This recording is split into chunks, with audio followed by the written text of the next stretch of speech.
Hello बच्चों, आज हम रे ऑप्टिक्स के क्वेश्चन करने वाले हैं। नीट के 50 क्वेश्चन हम आज करेंगे। ये नीट के लिए, सीबीसी के लिए और जेई के लिए, तीनों के लिए इंपॉर्टेंट है।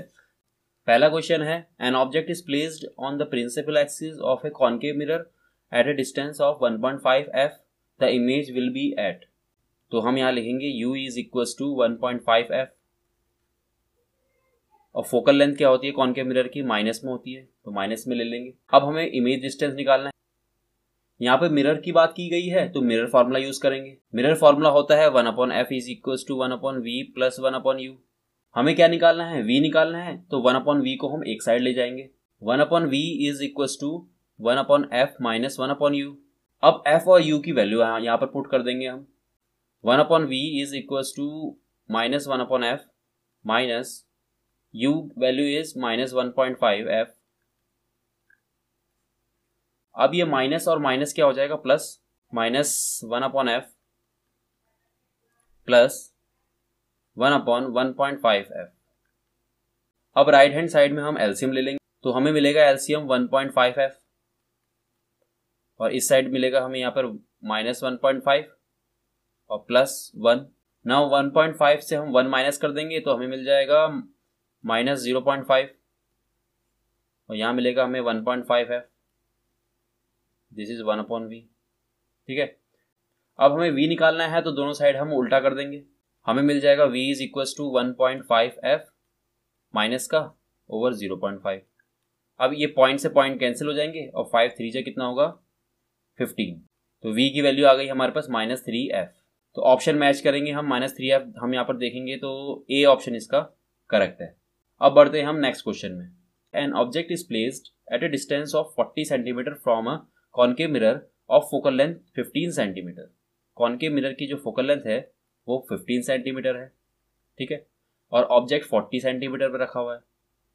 If the object is displaced through a distance of 20 centimetre, अगर 20 सेंटीमीटर्स वो मिरर की तरफ चले गया तो उसकी जो इमेज है, उस इमेज ने कितना डिस्प्लेसमेंट ट्रेवल किया वो हमें निकालना है। तो पहले हम इनिशियल इमेज डिस्टेंस निकाल देंगे, फिर फाइनल इमेज डिस्टेंस निकाल देंगे, इसके बाद दोनों को माइनस कर देंगे, हमारे पास डिस्प्लेसमेंट आ जाएगा। और ये याद रखना कि जब ऑब्जेक्ट मिरर की तरफ डिस्प्लेस करता है तो इमेज जो है मिरर के अवे डिस्प्लेस करती है। जब ऑब्जेक्ट मिरर के पास जाता है तो इमेज मिरर से दूर जाती है, ठीक है। तो इन ऑप्शन में से अवे तो यहाँ पर 2 है, ठीक है, अवे यहाँ पर 2, बी और सी में अवे लिखा है, अवे फ्रॉम द मिरर, तो बी और सी में से ही इसका आंसर होगा। तो पहले हम इनिशियल इमेज डिस्टेंस निकाल लेते हैं। f हमारे पास 15 सेंटीमीटर है और u1 है हमारे पास 40 सेंटीमीटर, जो कि हम माइनस में लेंगे। ऑब्जेक्ट डिस्टेंस हमेशा नेगेटिव लेना है आपने। अब ये मिरर जो है कॉन्केव मिरर है, इसलिए इसकी फोकल लेंथ क्या हो जाएगी, नेगेटिव, और हमें अप्लाई करना है मिरर फार्मूला। मिरर फार्मूला क्या होता है, अभी हमने पिछले क्वेश्चन में पढ़ा था, 1/f is equal to 1/v1 plus 1/u1। Okay, अब हमें v1 निकालना है तो 1/v1 को हम साइड में ले जाएंगे। 1/v1 is equal to 1/f minus 1/u1। Okay, now u1 की वैल्यू और f की वैल्यू आप यहाँ पर पुट कर दो तो आपको मिलेगा minus 1/15 minus sine minus 40 centimetre. Okay, and here we have 1/v1, so 1/v1 is equals to minus 1/15, minus minus यहाँ प्लस हो जाएगा, प्लस 1/40। ओके, नाउ 15 और 40 का एलसीएम ले लीजिए आप, तो 120 इसका एलसीएम हो गया और 15 हमारे पास 15 2 2 4 8 जा 15 8 जा 120 होता है तो यहाँ 8 आएगा। 40 इंटू 3 तो यहाँ 3 आ जाएगा, ठीक है। तो 1/v1 is equal to minus 8 plus 3 upon 120, minus 8 plus 3 is minus 5, so minus 5 upon 120 आ गया। तो v1 की वैल्यू आ जाएगी आपके पास minus 120 upon 5 which is equals to 5 2 जा 10 24 centimetre. Okay, so initial image is at 24 centimeter. Now we have to find final image. Object distance, now object distance will be minus 20 centimeter. क्योंकि question में देखो वो कह रहा है कि 20 centimetre जो ऑब्जेक्ट है 20 सेंटीमीटर मिरर की तरफ जा रहा है, मूव कर रहा है। तो इनिशियल ऑब्जेक्ट डिस्टेंस 40 में से 20 क्या कर देंगे माइनस, तो 20 सेंटीमीटर क्या होगा, u होगा, u2 फाइनल ऑब्जेक्ट डिस्टेंस। अब फोकल लेंथ तो 15 सेंटीमीटर ही रहेगी, फोकल लेंथ तो चेंज होगी नहीं, ठीक है। तो एफ इक्वल टू रहेगा हमारे पास -15 सेंटीमीटर, और हमें V2 निकालना है। फिर लास्ट में V2 से V1 को क्या कर देना है, सब्ट्रैक्ट कर देना है। तो हम यहाँ पर फॉर्मूला डायरेक्ट यूज करेंगे, 1/V2 is equal to 1/F minus 1/U2। Okay, so -1/15 and -1/-20, minus plus again, so 15 and 20 LCM. Tell me 15 and 20 LCM. 15 and 20 LCM will be, I think, 30, not 30, 60, I think 60, yes. So 15 4 is a 60 and plus 23 is a 60. Okay, so we are getting here V2 की value हमें मिलेगी यहाँ पे -60 centimetre. Okay, now displacement, image का जो displacement है वो कैसे निकालेंगे, V2 से V1 को माइनस कर देंगे। Displacement by image equal to x equal to V2 minus V1। इसमें जितना भी नेगेटिव साइन है उसको हटा देंगे, ठीक है। 60 माइनस, यहाँ माइनस करेंगे हम 24, ठीक है।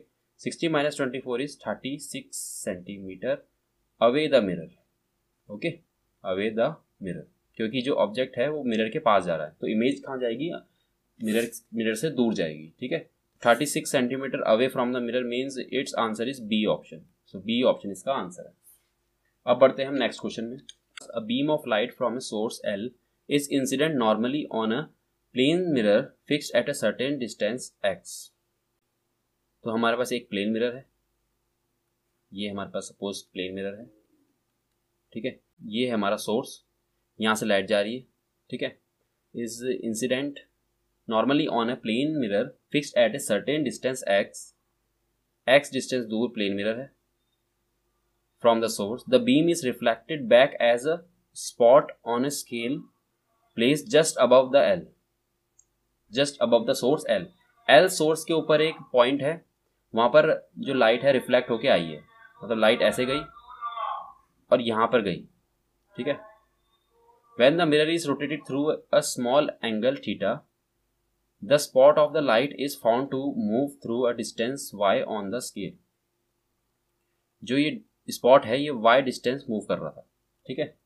तो जब मिरर को हम थीटा एंगल मूव करेंगे तो जो ये रिफ्लेक्टेड रे है, जो ये रिफ्लेक्टेड रे है ये एंगल मूव करेगी 2 थीटा, ठीक है, 2 थीटा। और 2 थीटा को हम नियरली मान लेंगे इक्वल किसके, tan थीटा, ठीक है, tan थीटा। ये एंगल बहुत स्मॉल होता है, तो 2 theta is equal to tan theta, and tan theta is perpendicular upon base. Okay, we have to find the angle theta. Okay, theta angle हमें find करना है। So theta is equal to y upon 2x। Okay, y upon 2x, so it's A option is correct. चौथा question, match the corresponding entries of column 1 with column 2, ठीक है। तो इसमें मैं आपको एक चीज बताना चाहूंगा कि जब m नेगेटिव होता है तो रियल इमेज, ठीक है, रियल इमेज, और m अगर 1 से बड़ा होता है तो magnified image. Okay, magnified image. उसके बाद m अगर पॉजिटिव होता है तो इसका मीन्स, इसका मतलब क्या है, वर्चुअल इमेज, ठीक है। और m अगर 1 से छोटा होता है तो जो इमेज है वो कैसी है, स्मॉल इमेज या डिमिनिश्ड इमेज, हम ऐसे ही बोल सकते हैं, ठीक है। और कॉनकेव मिरर और कॉन्वेक्स मिरर की कुछ खासियत होती है। कॉनकेव मिरर में m 1 से बड़ा भी आ सकता है, m नेगेटिव भी आ सकता है, ठीक है, और m पॉजिटिव भी आ सकता है। बट जो कॉन्वेक्स है, कॉन्वेक्स मिरर, कॉनकेव मिरर की तो आपको पता चल की बात, ठीक है, m 1 के बराबर भी आ सकता है कॉनकेव मिरर। बट जो कॉन्वेक्स मिरर है उसमें क्या होता है कि जो m है 1 से छोटा होता है हमेशा, और m हमेशा क्या होता है, पॉजिटिव होता है। m पॉजिटिव होता है और m हमेशा 1 से छोटा होता है। मैच द कॉलम में आप देखेंगे ऑप्शंस, तो m-2 है। m-2 मतलब है बड़ी इमेज और रियल एंड इन्वर्टेड इमेज, ठीक है, रियल एंड इन्वर्टेड इमेज, ठीक है। तो कॉनकेव मिरर हमारा रियल एंड इन्वर्टेड इमेज बनाता है। जो negative sign m negative sign यहाँ क्या दर्शा रहा है, रियल एंड इन्वर्टेड इमेज, और वर्चुअल इमेज। तो कॉनकेव मिरर हमारा वर्चुअल इमेज बनाता है, रियल इमेज बनाता है, और कॉन्वेक्स मिरर हमेशा वर्चुअल बनाता है, ठीक है, ऑलवेज वर्चुअल। तो यहाँ देख लो आप, जो पहला ऑप्शन है ए, इसमें m-2 दे रखा है, तो जो हमारी इमेज है वो कैसी है, रियल एंड इन्वर्टेड है। तो ये जो है हमेशा कॉनकेव मिरर बना सकता है, इसको रियल भी हम इसको कह सकते हैं, ठीक है। ए के साथ कनेक्ट हो सकता है, मतलब कॉनकेव भी और हमारा रियल वाला। तो ए के साथ कनेक्ट होगा बी और सी, ठीक है। तो ए के साथ आप देखोगे ध्यान से, तो ए के साथ कौन कनेक्ट हो रखा है, देखो यहाँ पे बी और सी तो यहाँ पर नहीं हो रखे कनेक्ट, ठीक है। तो ये सी वाला गलत हो गया। ए के साथ ए और डी कनेक्ट नहीं हो रखे, तो ये भी गलत हो गया। अब यहाँ पर देखो ए के साथ कौन कनेक्ट हो रखा है, बी और सी, तो डी ऑप्शन इसका सही है एकदम, ओके। अब बढ़ते हैं हम नेक्स्ट क्वेश्चन में। नेक्स्ट क्वेश्चन है हमारे पास, concave mirror of focal length f1 is placed at a distance d from a convex of focal length f2. A beam of light coming from infinity and falling on this convex lens concave mirror combination returns to infinity. The distance d must be equal to, and this question is very good question. Concave mirror है हमारे पास जिसकी focal length f1 है, और दूसरा हमारे पास क्या है, कॉन्वेक्स लेंस है जिसकी फोकल लेंथ f2 है, ठीक है। तो ये है हमारा कॉन्वेक्स लेंस, ठीक है। और लाइट कहाँ से आ रही है, beam of light coming from infinity. अगर इन्फिनिटी से कोई भी लाइट आ रही है तो कहाँ पे इमेज बनेगी, उसकी फोकस में, ठीक है। और फोकस कितना है, फोकल लेंथ कितनी है हमारी कॉन्वेक्स लेंस की, कॉन्वेक्स लेंस की हमारे पास फोकल लेंथ है f2, ठीक है। तो इमेज बन जाएगी इसकी f2 में, ठीक है। ये है हमारे पास। इसके बाद इसके आगे हमें वो ये कह रहा है कि जो ये लाइट आई है इन्फिनिटी से, हमें इसको इन्फिनिटी तक ही पहुंचाना है, ठीक है। तो यहाँ पर हमें एक कॉनकेव मिरर मिल रखा है, इसकी हेल्प से हमें इस जो इमेज है, फाइनल इमेज, वो इन्फिनिटी पे पहुँचानी, ठीक है। तो क्या करेंगे हम, यहाँ से ये जो लाइट जाएगी, इसकी जो ये लाइट है इसकी इमेज यहीं बननी चाहिए, मतलब ये जो लाइट है रिटर्न होके इधर ही आनी चाहिए, ठीक है। ये रिटर्न होके इधर ही आनी चाहिए ताकि ये लाइट दोबारा से इधर जा सके और ये क्या हो सके, पैरेलल हो सके, इन्फिनिटी में जा सके। और ऐसा तभी पॉसिबल है जब ये जो डिस्टेंस है कॉनकेव मिरर का, ये जो डिस्टेंस है, ये डिस्टेंस होना चाहिए double of focal length. Concave mirror की जो फोकल लेंथ है उसका डबल होना चाहिए, क्योंकि डबल फोकल लेंथ जब रेडियस ऑफ कर्वेचर में जब ऑब्जेक्ट होता है तो इमेज वहीं बन जाती है ना। तो जो फोकल लेंथ है मिरर की फोकल लेंथ है f1, तो ये जो डिस्टेंस है ये हो जाएगा 2f1, ठीक है। ये डिस्टेंस हो जाएगा 2f1, और ये जो डिस्टेंस है ये हो जाएगा f2, जो कि है फोकल लेंथ किसकी, लेंस की। तो इन दोनों के बीच में जो पूरा डिस्टेंस है ये हो जाएगा 2f1 प्लस f2, ऐसा हो जाएगा, ठीक है। तो ऐसा ऑप्शन आपको दिखेगा सी ऑप्शन, तो सी ऑप्शन इसका सही आंसर है। अब बढ़ते हैं नेक्स्ट क्वेश्चन में। तो नेक्स्ट क्वेश्चन है हमारे पास, 6 फीट टॉल एक इंसान है, अगर उसको अपनी शक्ल देखनी है, अपनी पूरी इमेज देखनी है, शक्ल नहीं देखनी है, उसको पूरा इमेज देखना है, तो जो मिरर की लेंथ है वो मिनिमम लेंथ कितनी होनी चाहिए। तो मिनिमम लेंथ के लिए हम क्या करेंगे, इसको 2 से डिवाइड कर देंगे, ठीक है। तो 6/2 आ जाएगा 3 फीट, तो 3 फीट इसका आंसर है, डी ऑप्शन इज करेक्ट। अब बढ़ते हैं हम नेक्स्ट क्वेश्चन में। तो नेक्स्ट क्वेश्चन है हमारे पास, if 2 mirrors are kept inclined at 60 degree to each other and a body is placed at the middle, ठीक है, देन नंबर ऑफ इमेजेस। तो 60 डिग्री पे 2 हमारे जो मिरर हैं वो रखे हुए हैं, ठीक है, और एकदम बीच पे रखा हुआ है ऑब्जेक्ट, यहाँ पर ऑब्जेक्ट रखा है, ठीक है। यहाँ पर क्या रखा है, ऑब्जेक्ट। तो हमें बताना है ये इन दोनों के बीच में एंगल है 60 डिग्री। तो नंबर ऑफ इमेजेस का फॉर्मूला होता है हमारे पास 360/θ-1, और ये कब होता है स्टूडेंट्स, जब जो ऑब्जेक्ट है वो मिडल पे रखा हुआ है। अगर मिडल पे नहीं होता, अगर सपोज मिडल पे नहीं होता, तो फॉर्मूला हो जाता है n = 360/θ, ठीक है। तो इसको हटा देना है, हम जहाँ ऑब्जेक्ट रखा है वहाँ सिमेट्री है, इसलिए हम ये फॉर्मूला यूज़ करेंगे, n = 360/1। तो 360 अपॉन कितना होगा, 60, क्योंकि एंगल है 60, 0 से 0 कैंसिल, फिर उसके बाद माइनस भी करना है हमने, तो हमें मिलेगा 6 - 1, 6 - 1 हो जाएगा 5, ठीक है। तो 5 इमेजेस इसकी बनेंगी, तो बी ऑप्शन इसका करेक्ट है, ठीक है। अब बढ़ते हैं हम नेक्स्ट क्वेश्चन में। तो नेक्स्ट क्वेश्चन है हमारा, ray optics is valid when characteristics dimension are. जो कैरेक्टरिस्टिक डायमेंशंस हैं वो क्या होने चाहिए।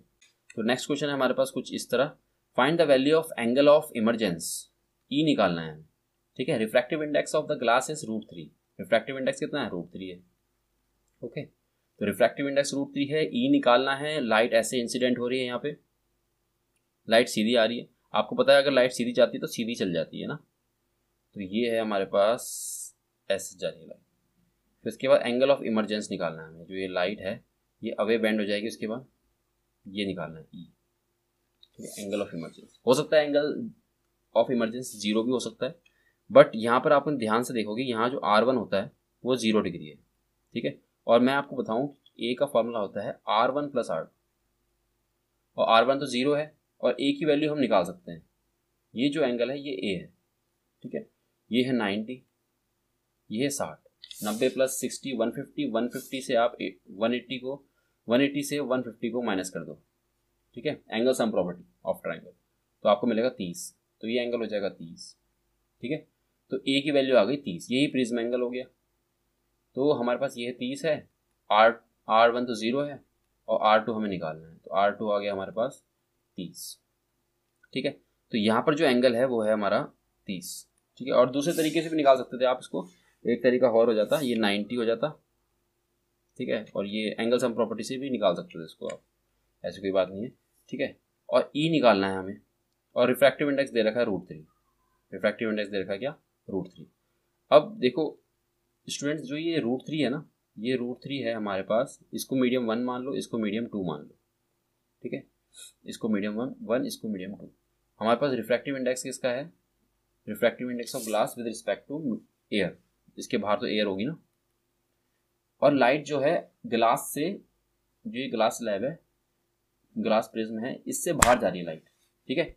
तो हमारा जो रिफ्रैक्टिव इंडेक्स का फॉर्मूला बनेगा वो ये बनेगा कि जो मीडियम 2 है, 2 से बाहर जा रही है, 1 में जा रही है, 2n1 = यहाँ फार्मूला क्रिएट हो जाएगा और हमें मिल जाएगा यहाँ से 2n1 = sin 30 upon sin e।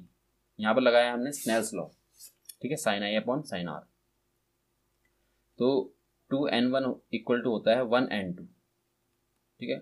1n2 का अपोजिट होता है ना, रेसिप्रोकल होता है। तो sin 30 हो गया हाफ, और यहाँ पर आ गया आपके पास sin e, और यहाँ पर है आपके पास 1n2 आपको मिल रखा है √3 है, ठीक है, √3 है इसकी वैल्यू। तो 1n2 की आप यहाँ पर वैल्यू रख दो, 1/√3 आएगा यहाँ पे, और यहाँ पर है आपके पास 1/2 sin e। तो sin e की वैल्यू आ जाएगी आपके पास √3/2, ठीक है। अब √3/2 साइन में कब होता है, साइन 60 आई थिंक, ठीक है। तो साइन E = sin 60 है, तो E की वैल्यू आ जाएगी 60 डिग्री, ठीक है। एंगल ऑफ इमरजेंस कितना हो गया आपका, 60 डिग्री। तो A इसका आंसर होगा, ठीक है। अब बढ़ते हैं हम नेक्स्ट क्वेश्चन में। तो नेक्स्ट क्वेश्चन हमारे पास आपके सामने दिख रहा है आपको, if the critical angle for TIR from medium 1 to vacuum is 45 degree, ठीक है। क्रिटिकल एंगल है हमारे पास 45 degree, then the velocity of light in the medium is, ठीक है। तो इसके लिए आप फॉर्मूला अप्लाई करेंगे, sin c = 1 refractive index, okay. अब रिफ्रैक्टिव इंडेक्स का भी एक फॉर्मूला होता है, रिफ्रैक्टिव इंडेक्स इक्वल टू होता है speed of light in vacuum upon speed of light in medium, ठीक है। और sin c की तो वैल्यू आप यहाँ पर यूज कर सकते हैं, sin 45 हो जाएगा यहाँ पे, और v की वैल्यू हमने निकालनी है, the velocity of the light in the medium is, तो v/3 × 10⁸, ठीक है। c जो है वो वैक्यूम में है लाइट की स्पीड, ठीक है, और ये होती है 3 × 10⁸। तो v = हो जाएगा 3 × 10⁸ इंटू sin 45। sin 45 की वैल्यू होती है 1/√2, तो आपको मिलेगा 3/√2 इंटू 10⁸ मीटर पर सेकेंड, ठीक है। और मुझे दिख रहा है ये बी ऑप्शन इसका करेक्ट है, ओके। तो देखा आपने कितनी आसानी से ये क्वेश्चन हो रहे हैं सॉल्व, ठीक है। तो नेक्स्ट क्वेश्चन हम करते हैं फटाफट से। नेक्स्ट क्वेश्चन में आपको और मजा आने वाला है। नेक्स्ट क्वेश्चन है हमारे पास, अ रे is incident at an angle of incidence I on one surface of A small angle prism. Small angle prism दोस्तों, देखो स्मॉल एंगल जब भी लिखा रहेगा तो आपने साइन आई को आई ले लेना है और साइन आर को आर ले लेना है, स्मॉल एंगल की बात जब होगी, ठीक है। And emerges normally from the opposite surface. If the refractive index of the material of the prism is mu, then the angle of incidence is nearly equal to, जो लाइट है वो normally बाहर निकल रही है, ठीक है। मैं आपको बताऊं ध्यान से, तो ये जो हमारा प्रिज्म है, ये प्रिज्म है, इससे लाइट वो जा रही है, वो ये कहना चाह रहे हैं, ठीक है। यहाँ पर मैं पहले नॉर्मल बना देता हूँ। ये जो लाइट है, ये लाइट ऐसे गई और यहाँ से चले गई नॉर्मली, नॉर्मल के साथ ही चले गई, मतलब ऐसी कंडीशन हो गई है हमारी, ठीक है। और ये एंगल और ये एंगल आप ध्यान से देखेंगे कि ये एंगल जो पूरा हो चुका है हमारा, नॉर्मल के साथ ही बन गया पूरा एंगल, ठीक है। एंगल ऑफ इमरजेंस भी जीरो हो गया, सीधा चले गया ना, ये चलेगी लाइट, ई जीरो हो गया, ठीक है। और जो R2 की वैल्यू है वो R2 भी हमारा क्या हो गया, जीरो हो गया, ठीक है। तो यहाँ पर जो एंगल है R2 वो भी जीरो हो गया, ठीक है। अब हमारे पास है बची R1 की बारी, यहाँ पर ये R1, ठीक है। R1 हमें निकालना है और A की वैल्यू हमें दे रखी है, शायद A की वैल्यू है हमारे पास A ही है, ठीक है। A की वैल्यू A ही है, तो A इक्वल टू होता है R1 प्लस R2। तो R1 हमें यहाँ से निकालना है, R2 ज़ीरो लेना है और A की वैल्यू जो है A ही है, तो R1 इक्वल टू A हो गया, ठीक है। और ये एंगल है हमारा I। अब हमें पता है रिफ्रैक्टिव इंडेक्स इक्वल टू होता है, refractive index mu is equal to sine i upon sine r, sine i upon sine r होता है, साइन R1, ठीक है। और R1 की वैल्यू A है, R1 की वैल्यू कितनी है A, और साइन I को हमने I ले लेना है और साइन R को R ले लेना है, क्योंकि स्मॉल एंगल का जिक्र हुआ है ना, ऊपर देखेंगे आप स्मॉल एंगल बोला तो हमारा आ जाएगा mu equals to I upon R1 हो जाएगा, ठीक है। और R1 की वैल्यू आपके पास है A, तो I अपॉन A हो जाएगा और यहाँ म्यू आ जाएगा, ठीक है। तो I की वैल्यू आ जाएगी आपके पास म्यू A, ठीक है। तो I equals to mu A हो जाएगा, ठीक है। अब यहाँ पर से ढूंढेंगे हम बी ऑप्शन, तो बी ऑप्शन इसका करेक्ट है, ठीक है। बी ऑप्शन इसका करेक्ट है। अब फटाफट से नेक्स्ट क्वेश्चन में जाते हैं। नेक्स्ट क्वेश्चन बहुत ही इजी है, इसमें पूछा गया है कि pick the wrong answer in the context with rainbow. ये आपको सबको आता है, ठीक है। रॉन्ग आंसर बताइए। The order of the colours is reversed in the secondary rainbow. Secondary rainbow में कलर जो है उल्टे हो जाते हैं, एकदम सही है, ठीक है, ये तो सही है। फिर an observer can see a rainbow when his front is towards the sun, ठीक है। अगर आपको रेनबो देखना है तो आपको पीट करनी पड़ती है सन की तरफ, क्योंकि सन के अपोजिट रेनबो बनता है ना, सन के अपोजिट रेनबो बनता है, तो आपको सन की तरफ पीट करनी पड़ेगी। सन मेरे पीछे होना चाहिए और रेनबो आगे बनता है। बट यहाँ पर क्या बोला गया है, यहाँ पर वो कह रहा है कि सन की तरफ आपको फेस करना है। आप सन की तरफ फेस करोगे तो रेनबो तो पीछे बना है, दिखेगा कहाँ से आप, तो यही गलत स्टेटमेंट है इसकी। तो बी इसका एकदम सही आंसर है, ठीक है। B is our answer. चलो नेक्स्ट क्वेश्चन में पहुंच जाते हैं फटाफट से। Which colour of the light has the longest wavelength. अब आपने विप ग्योर तो सुना ही होगा, विप ग्योर, ठीक है। तो इसको हमेशा याद रख लेना। यहाँ पर जो वेवलेंथ है वो रेड कलर की सबसे ज़्यादा होती है, 2019 से पूछा गया, देखो सबसे आसान क्वेश्चन, ठीक है। तो रेड कलर की सबसे ज़्यादा वेवलेंथ होती है, सबको पता है, ठीक है। अब अगला क्वेश्चन पढ़ते हैं फटाफट से। In total internal reflection when the angle of incidence is equal to the critical angle for the pair of media in contact, what will be the angle of refraction. जब TIR हो रहा है, ठीक है, the angle of incidence is equal to the critical angle, ठीक है, for the pair of media in contact, what will be the angle of refraction. तो जब angle of incidence critical angle के बराबर होता है दोस्तों, तब जो लाइट है वो सरफेस में ही ट्रैवल करती है, ठीक है। ये है हमारा, जब एंगल क्या होता है, एंगल ऑफ इंसिडेंस क्या होता है, क्रिटिकल एंगल के बराबर होता है, तो लाइट ऐसे जाती है यहाँ पर सरफेस में, ठीक है।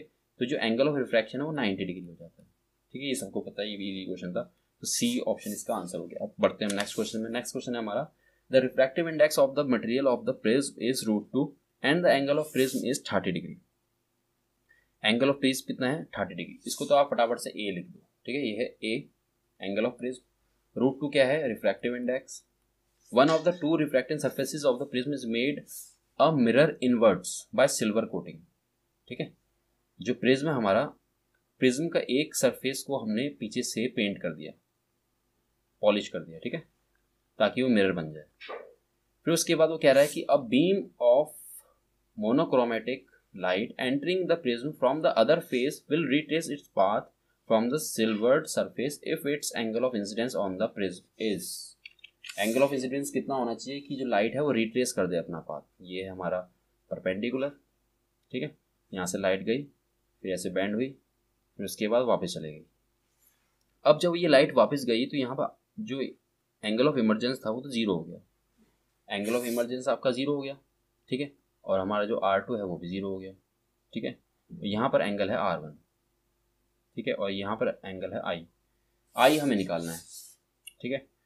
तो इसमें जो फॉर्मूला लगेगा वो है हमारे पास sine I upon sine R1 equals to refractive index. Refractive index कितना है हमारे पास √2, ठीक है, रिफ्रैक्टिव इंडेक्स कितना है हमारा √2, ठीक है। R1 की वैल्यू चाहिए कैसे भी करके, R1 का जो है आपने वैल्यू निकालनी है तो A equals to R1 plus R2 कर दो। A equal to R1 plus R2 किया, R2 जीरो डाल दिया आपने, R1 की वैल्यू आ गई A के बराबर, और A है हमारे पास कितना, A है हमारे पास कितना देख लो 30 डिग्री है, तो 30 डिग्री R1 है। अब बस इसकी वैल्यू को हम क्या करना है, हमने यहाँ पुट कर देना है, sine I upon sine 30 equals to √2, ठीक है। तो साइन I की वैल्यू आ जाएगी हमारे पास √2 इंटू साइन 30। अब साइन 30 आपको पता है हाफ होता है, तो √2 अपॉन हाफ हो जाएगा, √2 अपॉन 2 हो जाएगा, ठीक है। अब यहाँ पर क्या करना है, √2 से ऊपर नीचे मल्टीप्लाई कर देना है, तो √2 इंटू √2 2 हो जाएगा, और नीचे आ जाएगा 2√2, ये भी कैंसिल हो जाएगा, तो ये 1 अपॉन √2 आ जाएगा, ठीक है। अब आपको पता है 1 अपॉन √2 क्या होता है, साइन 45 होता है, okay. Sine 45 is equal to sine I, तो I की वैल्यू यहाँ से आ जाएगी 45, साइन से साइन तो यहाँ कैंसिल कर सकते हैं ना, तो I की वैल्यू आ गई हमारे पास 45, ठीक है, तो I की वैल्यू आ गई 45। अब बढ़ते हैं हम नेक्स्ट क्वेश्चन में। तो नेक्स्ट क्वेश्चन है हमारे पास, a thin prism have refractive angle 10 degree. एक थिन प्रिज्म है, तो थिन प्रिज्म जब भी बोलेगा तो उसका एंगल ऑफ डेविएशन होता है हमारे पास A mu -1, angle of deviation होता है A म्यू -1, ये बात याद रखना, ठीक है। अ thin prism having refractive angle 10 degree, ठीक है, तो यहाँ पर लिख देंगे हम refracting angle. Refracting angle means होता है A, ठीक है, R1 plus R2। Refracting angle prism होते हैं दो, R1 और R2, दोनों को बोलते हैं हम रिफ्रैक्टिंग एंगल, और R1 प्लस R2 A होता है, तो A हो गया हमारा 10 degree. Is made of glass of refractive index 1.42, तो इसका रिफ्रैक्टिव इंडेक्स है हमारे पास, इसको N1 मान लेंगे 1.42। और जो दूसरा प्रिज्म है, this prism is combined with another prism of glass of refractive index 1.7, दूसरे का रिफ्रैक्टिव इंडेक्स कितना है 1.7, ठीक है। और जो प्रिज्म एंगल है दूसरे का वो है हमारे पास नहीं दे रखा, the refracting angle of second prism, तो रिफ्रैक्टिंग एंगल पूछ रहा है दूसरे प्रिज्म का, इसका मतलब है A2 निकालना है, ठीक है। और कंडीशन दे रखी है हमने, this combination produces dispersion without deviation, मतलब डेविएशन नहीं हो रहा है। हम ये कह सकते हैं कि del2 minus del1 equal to 0। जो दूसरे प्रिज्म में डेविएशन हुआ और पहले में हुआ, उनको दोनों को अगर हम सब्ट्रैक्ट करें तो 0 आ जाएगा। या तो आप सिंपल सा बोल सकते हैं del2 is equals to del1, simple सा ये बोल सकते हैं, ठीक है। और आपको पता है कि डेल का फॉर्मूला हमने क्या अप्लाई करना है, डेल का फॉर्मूला मैंने ऊपर ही लिख दिया था आपके लिए, डेल का फॉर्मूला है A mu -1, but refractive index हमारे पास दो है, तो del2 आएगा हमारे पास A2 म्यू2 -1, ठीक है, और del1 आएगा हमारे पास A म्यू2 तो नहीं आएगा, म्यू1 आएगा, ठीक है, म्यू1 -1। अब हमें A2 निकालना है, तो A2 का पहले फॉर्मूला क्रिएट कर लो, तो A2 का फॉर्मूला आ गया हमारे पास A1 म्यू1 -1 अपॉन म्यू2 -1, बस आपने वैल्यू रख देनी है। अब मैंने n लिख दिया है, कहीं पे म्यू लिख दिया है, तो उस पर कन्फ्यूज मत होना, ठीक है, कहीं म्यू लिख देता हूँ, कभी n लिख देता हूँ, ठीक है। तो A1 की वैल्यू है हमारे पास 10, और म्यू1 जो है वो है हमारे पास 1.42 -1, ठीक है, और म्यू2 है हमारे पास 1.7 -1, ठीक है, तो हमें मिल जाएगा 10 इंटू 0.42 अपॉन 0.7, ठीक है। इसके बाद आप सॉल्व करोगे तो आपको मिल जाएगा, यहाँ से पॉइंट काट देना है, और एक 10 से पॉइंट कट जाएगा, तो 42/7 आ जाएगा, तो 7 6 क्या होता है 42, तो 6 डिग्री इसका आंसर है, तो 6 डिग्री इसका क्या हो गया आंसर, ठीक है। अब बढ़ते हैं हम नेक्स्ट क्वेश्चन में फटाफट से। तो नेक्स्ट क्वेश्चन है हमारा, the angle of incidence for a रे of light at a refracting surface of a prism is 45 degree. Angle of incidence कितना है 45 degree. The angle of prism is 60 degree. Angle of prism है 60 degree, means ए दे दिया हमें 60 और angle of incidence दे दिया 45। ठीक है। The angle of prism if the ray suffers minimum deviation through the prism, the angle of minimum deviation and refractive index of the material of the prism is are. ठीक है, respectively. अच्छा, तो हमें आई दे दिया, ए दे दिया। ठीक है, एक बात याद रखना स्टूडेंट, जो मिनिमम डेविएशन कंडीशन होती है ना, मिनिमम यहाँ पर हमें दे रखा है मिनिमम डेविएशन, तो मिनिमम डेविएशन की कुछ कंडीशन होती है। मिनिमम डेविएशन में पहले तो आपका जो एंगल ऑफ इंसिडेंस होता है वो एंगल ऑफ इमरजेंस के बराबर होता है, और जो R1 होता है R2 होता है वो बराबर होते हैं, और इनकी वैल्यू a/2 के बराबर होती है। तो हम a को, जो कि 60 है, 60 को हम 2 से डिवाइड कर देंगे तो हमें मिल जाएगा 30। 30 हमारा R1 R2 हो चुके हैं। तो आई भी दे रखा है हमें। ठीक है, आई की वैल्यू है हमारे कितनी 45। हमें निकालना है एंगल ऑफ मिनिमम डेविएशन और रिफ्रैक्टिव इंडेक्स। ठीक है, तो एंगल ऑफ मिनिमम डेविएशन का फॉर्मूला होता है 2i - a।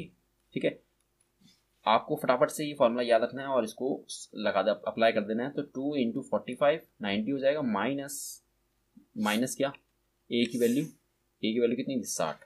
ठीक है, तो 90 - 60 आ जाएगा आपके पास 30। ठीक है, तो 30 डिग्री हमारा क्या आ गया, angle of minimum deviation. Simple सी बात। ठीक है, और हमारे पास क्या करना है, हमें रिफ्रैक्टिव इंडेक्स निकालना है। तो रिफ्रैक्टिव इंडेक्स का आप फॉर्मूला याद रखेंगे, sin a + del m/2 upon sin a/2। ये ठीक है, तो यहाँ पर हम वैल्यू रखेंगे a की, तो हमारे पास आएगा 60 प्लस del m कितना है 30 अपॉन 2, और नीचे है sin a/2। तो a की वैल्यू ढूंढो, यहाँ पर कितनी थी 60 थी, तो 60/2 हो गया, जो कि होगा 30। ठीक है, 60 + 30 90, 90/2 कितना आ जाएगा 45। तो sin 45 अपॉन sin 30। ठीक है, अब sin 45 की फटाफट से वैल्यू रखो, 1/√2, sin 30 हो गया 1/2, और हमारे पास आ जाएगा ये 2/√2। अब √2 से ऊपर नीचे मल्टीप्लाई कर दो, तो √2 × √2 2 हो गया, 2 से 2 कैंसिल हो गया, और यहाँ आ जाएगा √2। तो रिफ्रैक्टिव इंडेक्स आ गया हमारे पास √2। और एंगल ऑफ मिनिमम डेविएशन कितना है, एंगल ऑफ मिनिमम डेविएशन कितना आया था 90 - 60 30। तो 30 और √2 जहाँ लिखा है वही इसका आंसर होगा। ठीक है, 30 and √2 is in A option. तो ए ऑप्शन हमारा सही हो गया। और फटाफट से नेक्स्ट क्वेश्चन करते हैं। तो नेक्स्ट क्वेश्चन है हमारे पास, एक एयर बबल है ग्लास स्लैब में with refractive index 1.5 near normal incidence. Air bubble है ग्लास स्लैब के अंदर। ठीक है, तो इसको बना देता हूँ पहले मैं। ये है हमारे पास ग्लास स्लैब। ठीक है, यहाँ पर एयर बबल है, ये बबल है। ठीक है, is 5 centimetre deep when viewed from one surface and 3 centimetre deep when viewed from the opposite surface.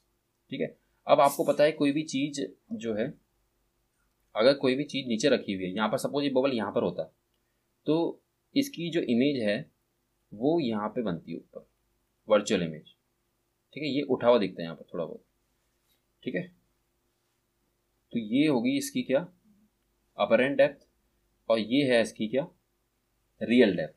ठीक है, तो ये जो बबल दिख रहा है एक जगह से क्या दिख रहा है, यहाँ पे ये 5 सेंटीमीटर डीप दिख रहा है एक सरफेस से, और एक सरफेस से ये दिख रहा है कितना 3 सेंटीमीटर। ठीक है, तो इसकी वो है, उसकी इमेज दिख रही होगी उसको। ठीक है, जैसे ही मैंने यहाँ समझाया आपको, ये बबल है, अगर कोई सरफेस में पूरा डीप पूरा ग्राउंडेड है कोई बबल, तो ऊपर दिखता है थोड़ा, तो उसको 5 सेंटीमीटर जो है, ये 5 सेंटीमीटर क्या होगी, उसकी अपर एंड डेप्थ होगी, अपर एंड डेप्थ। ठीक है, तो मैं सीधा आपको फार्मूले पे बता देता हूँ। फार्मूला इसका क्या है, रियल डेप्थ और अपर डेप्थ में कुछ फार्मूला होता है। ये है इसकी रियल डेप्थ, और ये है इसकी क्या, यहाँ पर अपर एंड डेप्थ। तो real depth upon apparent depth equal to होता है रिफ्रैक्टिव इंडेक्स। ओके, तो यहाँ पर जो रियल डेप्थ है 2 निकलेगी। रियल डेप्थ को आप x1 मान लो। ठीक है, और जो पहली अपर एंड डेप्थ है वो उसको तुम मान सकते हो y1 इक्वल टू n, और दूसरी तरफ से जो देख रहे हैं वो है हमारे पास x2/y2 इक्वल टू n। तो x1 निकालेंगे n × y1 से। ठीक है, और x2 निकालेंगे किससे, n × y2 से। ठीक है, और जो ये x1 x2 है, अब जब इनको प्लस करेंगे हम, ये है हमारे पास x1 x2। जब इनको दोनों को प्लस करेंगे तो हमें मिलेगी पूरी रियल डेप्थ, ठीक है, जो लिखा है the thickness of the glass slab. Slab की थिकनेस हमें निकालनी है तो x1 h2 को प्लस करना पड़ेगा, और x1 h2 कैसे निकालना है वो आपने देख लिया यहाँ पे, ठीक है। तो x इक्वल टू आएगा x1 तो ny1 प्लस ny2, और फटाफट से इसको मल्टीप्लाई कर दो। अपरेंट डेप्थ हमें दे रखी है, एक बार एक जगह से अपरेंट डेप्थ है 5, इसको y1 मान लो, इसको y2 मान लो, ठीक है। और 5 को तुम 1.5 से इंटू कर दो सीधा, और 3 को भी 1.5 से इंटू कर दो, ठीक है, और दोनों को प्लस कर दो, आपका आंसर आ जाएगा। तो 5 इंटू 1.5 प्लस 3 इंटू 1.5, अब यहाँ पर आ जाएगा आपके पास 7.5 प्लस 4.5, ठीक है। तो आपको मिल जाएगा 5 5 10 हो जाएगा 4 7 11 12, तो 12 सेंटीमीटर क्या होगी इसकी थिकनेस होगी, ठीक है। तो 12 सेंटीमीटर आपको दिख रहा है, ये आंसर।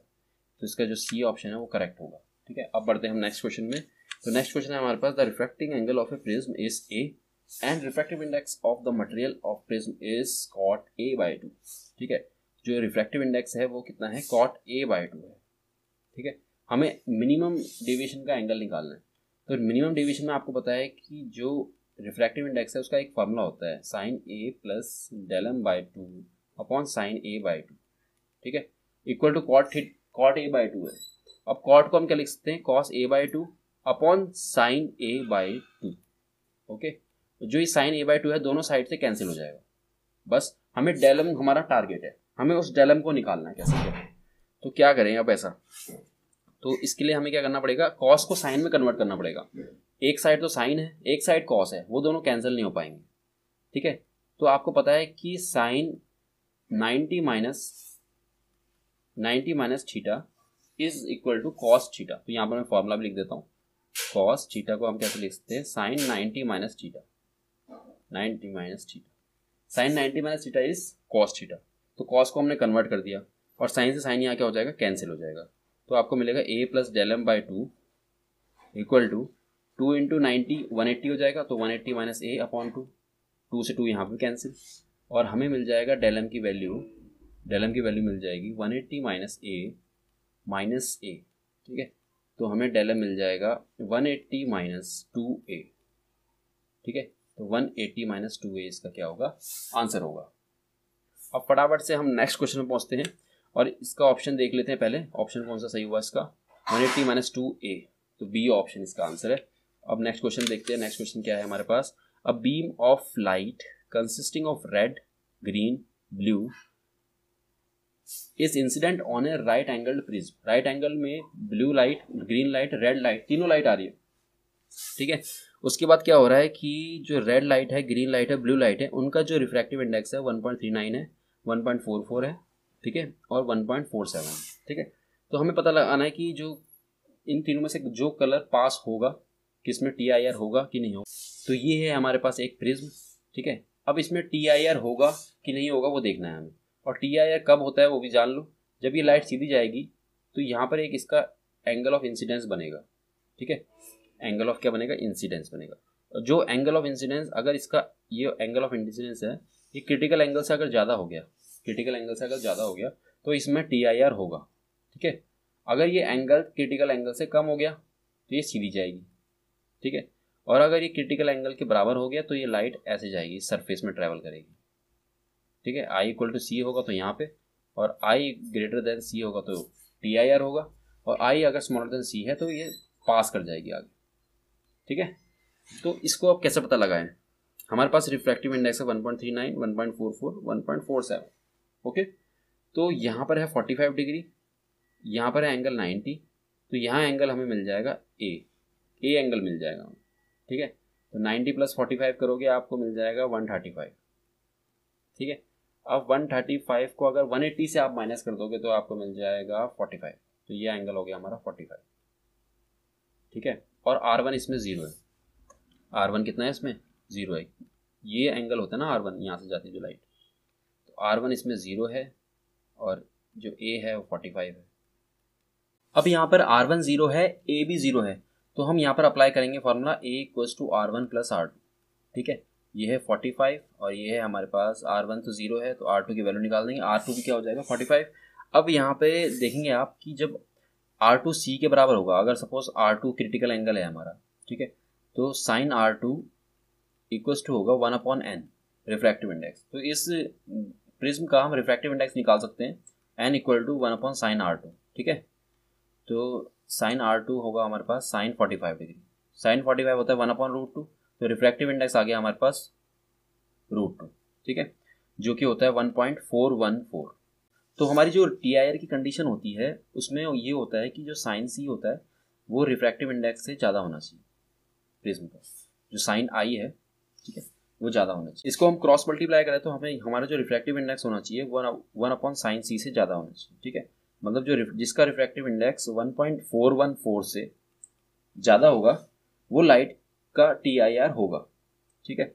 और जिसका 1.414 के बराबर है रिफ्रैक्टिव इंडेक्स, वो लाइट जो है सरफेस पे ट्रैवल करेगी, ग्रेस करेगी सरफेस पे, और जिसका रिफ्रैक्टिव इंडेक्स इससे कम है तो वो पास हो जाएगी, ठीक है। अब देखते हैं फटाफट से इसका सॉल्यूशन कैसे होगा। देखो पहले वाला जो कलर है रेड कलर, उसका रिफ्रैक्टिव इंडेक्स 1.39 है, तो जो रेड कलर का रिफ्रैक्टिव इंडेक्स है वो कम है किससे, जो हमारा TIR की कंडीशन के जो रिफ्रैक्टिव इंडेक्स है 1.414 से कम है, तो जो रेड कलर है वो पास हो जाएगा। और 1.414 क्या है, ज़्यादा है, तो इसमें TIR होगा, ठीक है। जो ग्रीन कलर है उसमें TIR होगा, वो रुक जाएगी, बेंड हो जाएगी, प्रिज्म के अंदर ही रिफ्लेक्ट होगी। उसके बाद जो 1.47 रिफ्रैक्टिव इंडेक्स है ये 1.414 से ज़्यादा है, तो इसमें भी TIR होगा जो कि ब्लू कलर है। तो ब्लू कलर और ग्रीन कलर में TIR हो रहा है, लेकिन रेड कलर में TIR नहीं हो रहा है, रेड कलर पास हो जाएगा। तो यहाँ पर हमारा जो आंसर होगा वो हमें, देखो पहले वाले में लिखा है separate the blue colour part from the red, तो ये गलत हो गया, ब्लू कलर सेपरेट हो जाएगा ग्रीन और रेड से, ये तो सही नहीं है। फिर separate all the 3 colours from one another, ये भी नहीं है। Not separate the 3 colours at the all, तो डी ऑप्शन में लिखा है separate the red colour part from the green and blue, जो रेड कलर है वो ब्लू और ग्रीन से क्या हो जाएगा, सेपरेट हो जाएगा, तो डी ऑप्शन इसका सही है। तो अब फटाफट से हम नेक्स्ट क्वेश्चन कर लेते हैं। नेक्स्ट क्वेश्चन है हमारे पास, the angle of prism is A, one of its refracting surface is silvered, light rays falling at an angle of incidence 2a on the first surface returns back through the same path after suffering reflection at the silvered surface. The reflective index mu of the prism is, ठीक है। तो यहाँ पर आपने कुछ बातें notice करी होंगी कि जो एंगल ऑफ इंसिडेंस है वो तो 2a है, ठीक है, और ये है हमारा प्रिज्म है, ठीक है, और इसमें एक रिफ्रैक्टिंग सरफेस क्या हो रखा है, सिल्वर्ड हो रखा है, ठीक है, और रिफ्लेक्शन हो रही है इसमें back, returns back through the same path, path भी सेम पाथ में क्या हुई है, लाइट जो है रिफ्लेक्ट हुई है, ठीक है। तो ये क्वेश्चन हमने पहले भी कर चुका है, शायद ये पहले फर्स्ट 20 क्वेश्चन में आ चुका है कहीं ना कहीं, ठीक है। तो ये ऐसे था क्वेश्चन इसका। यहाँ पर हमने पॉलिश कर रखा है एक सरफेस, ठीक है, और उसके बाद ये है नॉर्मल, ये भी है नॉर्मल, और ये है लाइट, ये 2a एंगल से आ रही, ठीक है। उसके बाद यहाँ पर ये रिफ्लेक्ट होगी, फिर ये दोबारा से रिफ्लेक्ट होके वापस चले जा रही है। तो आपने कुछ देखा, नोटिस करा होगा यहाँ पर जो R2 एंगल है यहाँ पे वो क्या हो जाएगा, 0 हो जाएगा, ठीक है, R2 0 हो जाएगा, एंगल ऑफ इमरजेंस भी 0 हो जाएगा, बाहर तो निकली नहीं लाइट। तो हमारे पास एंगल ऑफ इमरजेंस को छोड़ो फिलहाल, R2 हमारे पास 0 है, तो A का फॉर्मूला लगा दो, A equals to R1 plus R2, ठीक है।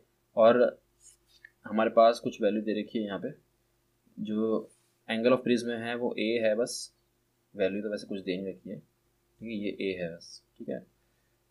तो अब इसमें क्या करेंगे, एंगल ऑफ इंसिडेंस तो है ना हमारे पास 2a, हमें रिफ्रैक्टिव इंडेक्स निकालना है, the refractive index of the prism is, refractive index mu निकालना है, ठीक है। तो म्यू इक्वल टू होता है sine I upon sine R1, ठीक है, R1 यहाँ पर R1 है ना, ठीक है, और I कितना है, 2a है, I कितना है हमारे पास 2a, लेकिन हमारे पास R1 नहीं है, तो R1 ऊपर से निकाल देंगे हम, R2 0 है, यहाँ 0 डाल दो, R1 की वैल्यू आपके पास आ जाएगी, तो R1 इक्वल टू क्या हो जाएगा, A, R1 कितना है, A के बराबर, तो इस A की वैल्यू को आप यहाँ पुट कर दो, बस सिंपल सी बात है, यहाँ पर आ जाएगा साइन A। तो म्यू इक्वल टू है sine 2a upon sine A, और साइन 2a होता है हमारा 2 sine A cos A, okay. यहाँ पर है हमारे पास साइन A, साइन से साइन कैंसिल हो जाएगा, आपको मिल जाएगा 2 कॉस A, ठीक है। म्यू की वैल्यू हो गई आपके पास 2 कॉस A, तो 2 cos A हमें दिख रहा है बी ऑप्शन में, तो बी ऑप्शन इसका आंसर है। अब बढ़ते हैं हम नेक्स्ट क्वेश्चन में। तो नेक्स्ट क्वेश्चन है हमारे पास, a ray of light is incident at an angle of incidence I on one face of a prism of angle A and emerges normally from the opposite face if the refractive index of the prism is mu the angle of incidence I is nearly equal to. ठीक है, तो ये question repeat हो चुका है, इसको मैंने पिछले 20 क्वेश्चन में सॉल्व कर चुका है। इसका आंसर ये आया था म्यू ए। ठीक है, अगर आपको सॉल्व करके दिखाना है तो सॉल्व करके दिखा देता हूँ फटाफट से। एक हमारे पास प्रिज्म है, ठीक है, ये लाइट गई, उसके बाद बैंड हुई और उसके बाद यहाँ से चले गई। ठीक है, तो यहाँ पर ई जीरो लेना था हमें, ई के लेना था जीरो, और जो एंगल है वो बहुत बहुत स्मॉल है, साइन आई इक्वल्स टू हमने नियरली साइन आई को आई ले लेना है और साइन आर को हमने क्या ले लेंगे, आर ले लेंगे। ठीक है, तो अब आपको पता है कि sine i upon sine r होता है कितना, sine i upon sine r होता है हमारा रिफ्रैक्टिव इंडेक्स के बराबर। ठीक है, और आई अपॉन आर आ जाएगा यहाँ पे, और जो ये आर है आर टू क्या होगा, ज़ीरो, और जो आर वन है वही आर है, और r one plus r two होता है हमारा ए। ठीक है, और आर वन तो ज़ीरो है, आर वन की आर टू ज़ीरो है, तो आर वन की वैल्यू ए हो जाएगी। ठीक है, ये आर टू क्या था, ज़ीरो, तो आर टू की जगह ज़ीरो डाल दिया, आर वन आ गया ए जो कि आर है, तो आर यहाँ पर डाल देंगे हम, आर की जगह पे ए, और यहाँ आई है, तो हमारे पास आई आ जाएगा म्यू इंटू ए। ठीक है, तो म्यू ए इसका आंसर तभी था, तो समझ में आ गया होगा आपको। ये पहले भी आ रखा है। ठीक है, रिपीट हुआ है। तो हम जाते हैं 23 क्वेश्चन में। 23 क्वेश्चन है हमारे पास, which of the following is not due to T I R. T I R की वजह से जो नहीं होता है वो बताओ। मिराज तो देखो टी आई आर की वजह से होता है, डायमंड चमकता भी टी आई आर की वजह से, ऑप्टिकल फाइबर भी टी आई आर पे बेस्ड है। बस जो ये पहला ऑप्शन है, difference between apparent and real depth, normal shift जो होता है वो टी आई आर की वजह से नहीं होता। ठीक है, तो ये इसका आंसर हो जाएगा। और फटाफट से 24 क्वेश्चन कर लेते हैं। 24 क्वेश्चन में हमें दिया गया है, रे of light travelling in a transparent medium of refractive index mu falls on a surface separating the medium from air at an angle of incidence of 45 degree. For which of the following value of mu the ray can undergo TIR? ठीक है, किस value के लिए TIR होगा। ठीक है, on a surface separating the medium from air at, तो इसमें कुछ वैल्यूज हैं आपने देखनी है। एंगल ऑफ इंसिडेंस है हमारे पास 45 डिग्री, और कुछ बातें कही गई हैं, a ray of light travelling in a transparent medium of refractive index mu falls on a surface separating the medium from air at an angle of incidence of 45 degree. मतलब 45 डिग्री एंगल से light जो है strike हो रही है किसमें, transparent medium में। For which of the following value of mu the रे कैन अंडरगो TIR। TIR किस रिफ्रैक्टिव इंडेक्स की वैल्यू के लिए TIR होगा यहाँ। तो अगर हम चाहते हैं TIR हो इसमें, तो जो रिफ्रैक्टिव इंडेक्स है वो 1/sin c से ज़्यादा होना चाहिए। रिफ्रैक्टिव इंडेक्स क्या होना चाहिए, 1/sin c से ज़्यादा होना चाहिए। ठीक है, तो 1/sin c कैसे निकालेंगे हम, 1/sin 45 डिग्री, sin 45 होता है 1/√2 जो कि होगा √2 की वैल्यू है 1.414। ठीक है, तो जो रिफ्रैक्टिव इंडेक्स है 1.414 से ज़्यादा होना चाहिए। ठीक है, अब यहाँ पर रिफ्रैक्टिव इंडेक्स हमारे पास 1.33 है, ये छोटा है, 1.4 भी छोटा है, तो सबसे बड़ा है इसमें 1.5। ठीक है, एक ही रिफ्रैक्टिव इंडेक्स है जो 1.414 से ज़्यादा है, तो इसका सी ऑप्शन इसका आंसर होगा। अगला क्वेश्चन करते हैं फटाफट से। नेक्स्ट क्वेश्चन है हमारे पास, the frequency of a light wave in a material is, frequency हमारे पास दे रखी है 2 × 10⁻14 हर्ट्ज एंड वेवलेंथ भी दे रखी है 5000 एंगस्ट्रॉम। तो पहले तो इसको मीटर में कर लेना।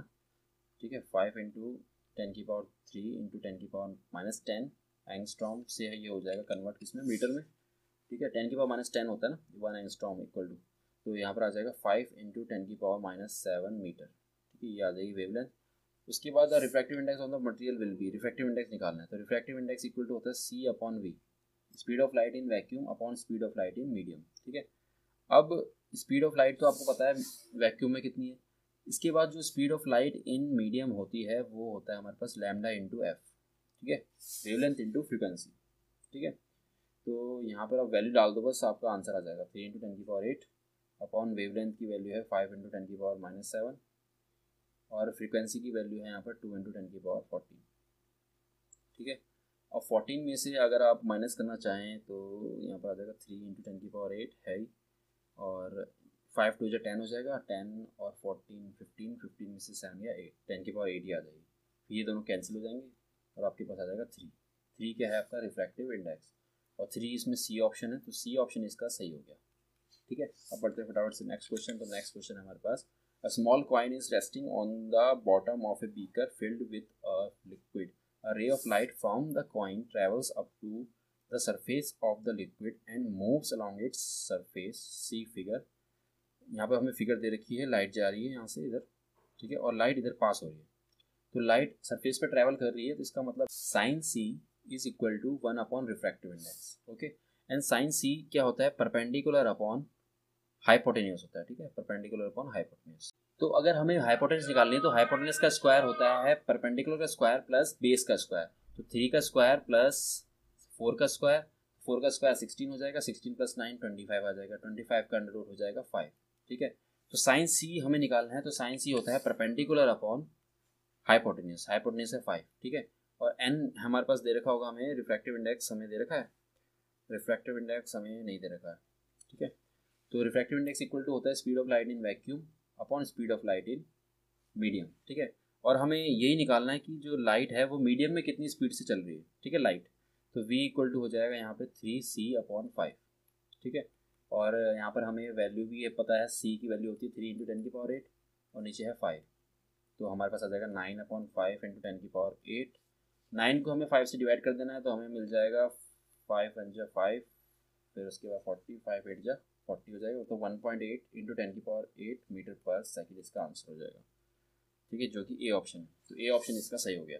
ठीक है, अब बढ़ते फटाफट से नेक्स्ट क्वेश्चन. नेक्स्ट क्वेश्चन हमारे पास, the refractive index of the material of the prism is √2 and its refracting angle. Refracting angle मैंने बताया आपको पहले भी कि रिफ्रैक्टिंग एंगल जब भी बोलेगा तो R1 + R2 दे रखा है आपको. ए 30 हो गया, रिफ्रैक्टिव इंडेक्स हो गया √2. One of the refracting surface of the prism is made a mirror inverse. तो वही क्वेश्चन आ गया दोबारा से रिपीट हो गया क्वेश्चन. ठीक है, यहाँ पर क्या हुआ है कि यहाँ पर इसको पॉलिश कर रखा है. ठीक है, और जो लाइट है वो रिट्रेस हो रही है दोबारा से. तो आपको मैंने बताया इस केस में हमेशा जो आपको R2 लेना है वो 0 ले लेना है. ठीक है, R2 0 ले लेना है, और R1 हो जाएगा हमारे ए के बराबर. ए है हमारा 30. ठीक है, और sine I upon sine R1 equal to refractive index का फार्मूला लगा देना. ये फार्मूला लगा देना आपके पास I जो है वैल्यू निकल के आ जाएगी. ठीक है, हमें एंगल ऑफ इंसिडेंस निकालना है ना, तो sine I upon sine R1 की वैल्यू कितनी है, R1 की वैल्यू है हमारे पास 30. ठीक है, तो यहाँ पर लिख दिया आपने 30, और रिफ्रैक्टिव इंडेक्स कितना है आपके पास, रिफ्रैक्टिव इंडेक्स है √2. ठीक है, तो √2 डालो फटाफट से, और साइन I इक्वल्स टू आ जाएगा आपके पास √2 इंटू साइन 30. साइन 30 होता है हाफ, तो हाफ हो जाएगा. अब √2 से ऊपर नीचे मल्टीप्लाई कर दो. ठीक है, √2 से ऊपर नीचे मल्टीप्लाई कर दो रेशनलाइज करने के लिए, तो 2 आ जाएगा, नीचे आ जाएगा 2 √2, 2 से 2 कैंसिल, तो आपको मिल जाएगा 1/√2. ठीक है, तो साइन I इक्वल टू हो गया हमारे पास 1/√2. तो 1/√2 को हम क्या लिख सकते हैं, साइन 45. ठीक है, और यहाँ पर है साइन I, साइन से साइन कैंसिल, I की वैल्यू आ जाएगी आपके पास, I की वैल्यू आ जाएगी 45 डिग्री. ओके, तो I की वैल्यू है 45 डिग्री. ए ऑप्शन इसका करेक्ट है. अब फटाफट से नेक्स्ट क्वेश्चन करते हैं. नेक्स्ट क्वेश्चन हमारे पास, a beam of light composed of red and green rays is incident obliquely at a point on the face of a rectangular slab. When coming out on the opposite parallel face the red and green rays emerge from. हमें ये बोला गया है कि red colour और green colour incident हो रहा है ग्लास स्लैब में. ठीक है, हमारे पास ग्लास स्लैब है, ये है सपोज हमारे पास ग्लास स्लैब. ठीक है, ये है हमारे पास ग्लास स्लैब, और यहाँ पर 2 लाइट आ रही है. ठीक है, ग्रीन लाइट और कौन सी लाइट है हमारी, ग्रीन लाइट और है हमारे पास रेड लाइट. ठीक है, ग्रीन लाइट और रेड लाइट. ठीक है, अब आपको पता है कि डिस्पर्सन किसमें ज़्यादा होता है. यहाँ पर हम बना देता हूँ मैं डायग्राम पहले. अगर सपोज प्रिज्म से लाइट आती तो आपको पता था कि भाई जो रेड कलर है वो कम डिस्पर्स होती है, और जो ग्रीन कलर है वो ज़्यादा डिस्पर्स होता है. इतना पता है आपको, इतना पता होगा. ठीक है, तो फिर तो ग्रीन कलर है वो ज़्यादा डिस्पर्स हो जाएगी.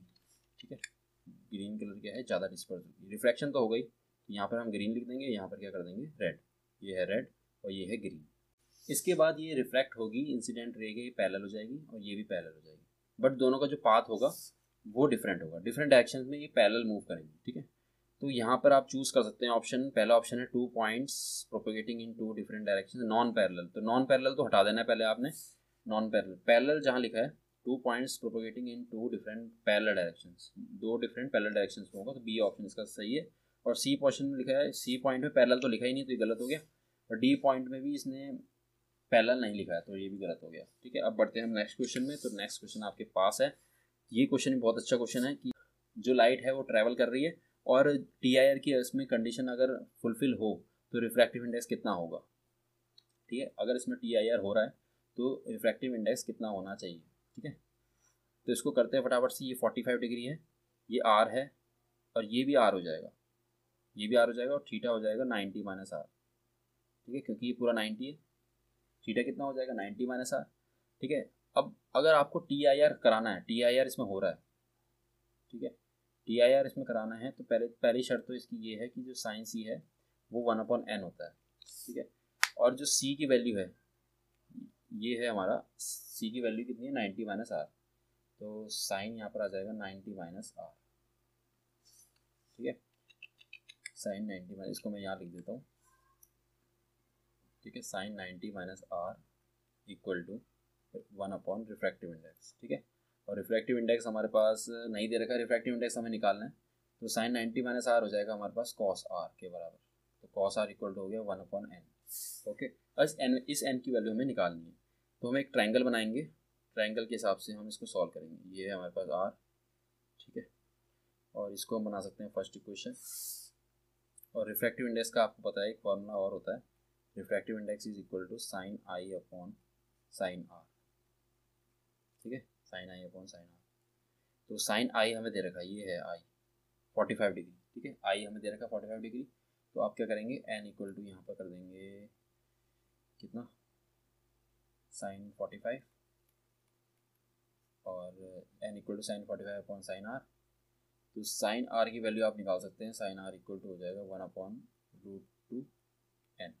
ठीक है, ये आ गया आपके पास साइन R। तो आप एक ट्रायंगल बनाएंगे, राइट एंगल ट्रायंगल, उसमें साइन R आपको पता है कि परपेंडिकुलर अपॉन हाइपोटेनस होता है, तो हाइपोटेनस हो गई इसकी √2n और ये हो गया इसका परपेंडिकुलर। ठीक है, और अगर आपको बेस निकालना है तो बेस होगा यहाँ पर √2n का स्क्वायर करेंगे, √2n का स्क्वायर हो जाएगा 2n स्क्वायर, और परपेंडिकुलर के स्क्वायर को माइनस कर देंगे, तो 2n स्क्वायर माइनस 1/√2, ये बेस हो जाएगा। ठीक है, अब आप लोगों को कॉस R की वैल्यू निकालनी है इसी ट्रायंगल से। ठीक है, इस ट्रायंगल से अगर मैं देखूं कॉस R की वैल्यू, तो कॉस R होता क्या है, बेस अपॉन हाइपोटेनस। ठीक है, तो इस ट्रायंगल के हिसाब से बेस है 2n स्क्वायर माइनस 1 और हाइपोटेनस है √2n। ठीक है, √2n। अब इस कॉस R की वैल्यू को आपने यहाँ पुट कर देना है।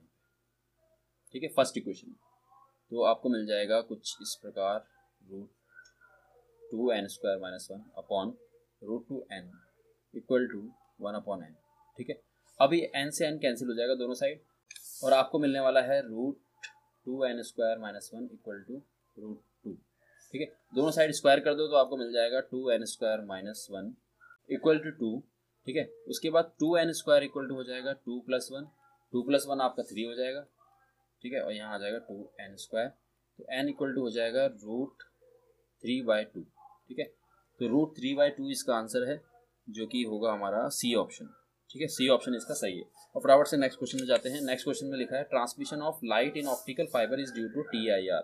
ठीक है, ये किसकी वजह से होती है, TIR की वजह से। ऑप्टिकल फाइबर हमने पहले ही पढ़ा था, तो TIR में मल्टीपल रिफ्लेक्शंस होते हैं, इसीलिए हम डी ऑप्शन इसका सही मानेंगे। ठीक है, तो ये क्वेश्चन में हमें दे रखा है एक क्यूब, उसमें एक स्मॉल एयर बबल है। ठीक है, ये क्यूब है हमारा और ये एयर बबल है।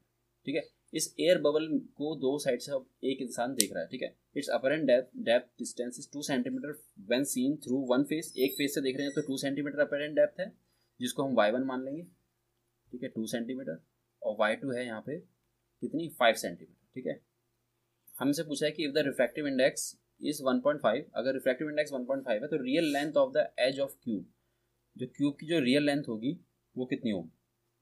तो इसको हम फटाफट से सॉल्व कर देंगे, ये हमने पहले भी कर चुका है। इसमें हम x1 निकालेंगे जो कि होगा n इंटू y1, और x2 निकालेंगे जो कि होगा n y2। ठीक है, इतना x1 होगा और इतना क्या होगा x2, तो x1 और x2 को क्या कर देंगे, प्लस कर देंगे। तो 1.5 को 2 से मल्टीप्लाई करो, आपको x1 मिल जाएगा, तो वो आ जाएगा ये 3, और x2 आ जाएगा आपके पास 1.5 इंटू 5, 5 5 25 5 7.5। ठीक है, तो आपकी जो पूरी लेंथ है क्यूब की वो हो जाएगी x1 + x2, तो आपको मिल जाएगा 3 + 7.5 जो कि होगा 10.5। ठीक है, 10.5 सेंटीमीटर इसका आंसर है, तो इसका सी ऑप्शन करेक्ट है। ठीक है, अब बढ़ते हैं हम नेक्स्ट क्वेश्चन में फटाफट। रेनबो जो है वो TIR और डिस्पर्जन ऑफ लाइट की वजह से बनता है। ठीक है, तो सी ऑप्शन इसका करेक्ट हो जाएगा। नेक्स्ट क्वेश्चन बढ़ते हैं फटाफट से। नेक्स्ट क्वेश्चन है the refractive index of the material of the prism is √3। Refractive index अगर √3 है तो हमें क्या निकालना है, the angle of minimum deviation of the prism is. देखो इसमें ए की वैल्यू नहीं दे रखी, जिस क्वेश्चन में ए की वैल्यू नहीं दे रखी तो आप उसमें 60 भी मान सकते हैं। ठीक है, ए की वैल्यू, और हमें मिनिमम डेविएशन का क्या करना है इसमें, then angle of minimum deviation of the prism is, angle of minimum deviation निकालना है। ठीक है, तो एंगल ऑफ मिनिमम डेविएशन आपको पता है, एंगल ऑफ मिनिमम डेविएशन का फॉर्मूला होता है 2i माइनस ए। अब i की वैल्यू हमारे पास नहीं है, a की वैल्यू तो है हमारे पास। अब इसके लिए क्या करेंगे, i की वैल्यू हम निकालने जाएंगे। ठीक है, sine i upon sine r होता है रिफ्रैक्टिव इंडेक्स के बराबर। ठीक है, sine i upon sine r होता है रिफ्रैक्टिव इंडेक्स के बराबर।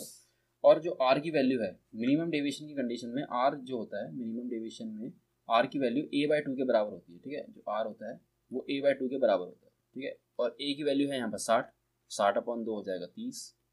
ठीक है, तो r की वैल्यू कितनी हो गई, 30। अब 30 को यहाँ पर डाल देना है हमने, तो sine i upon sine 30 equal to √3, refractive index √3 है, तो साइन i इक्वल टू हो जाएगा √3 अपॉन 2, क्योंकि साइन 30 होता है 1/2, तो यहाँ पे आ जाएगा साइन 60, तो i की वैल्यू हो जाएगी 60 डिग्री। ठीक है, ठीक है, i की वैल्यू कितनी हो जाएगी 60 डिग्री। तो इस 60 डिग्री को हमने डेल एम की फॉर्मूले में डाल देना है, इस फॉर्मूले में, इस फॉर्मूले में डाल देना है। तो i की वैल्यू 60 पुट करो यहाँ पे, आपको डेल एम मिल जाएगा, del m equal to 2 into 60 minus 60। ठीक है, तो 120 माइनस 60 आ जाएगा आंसर।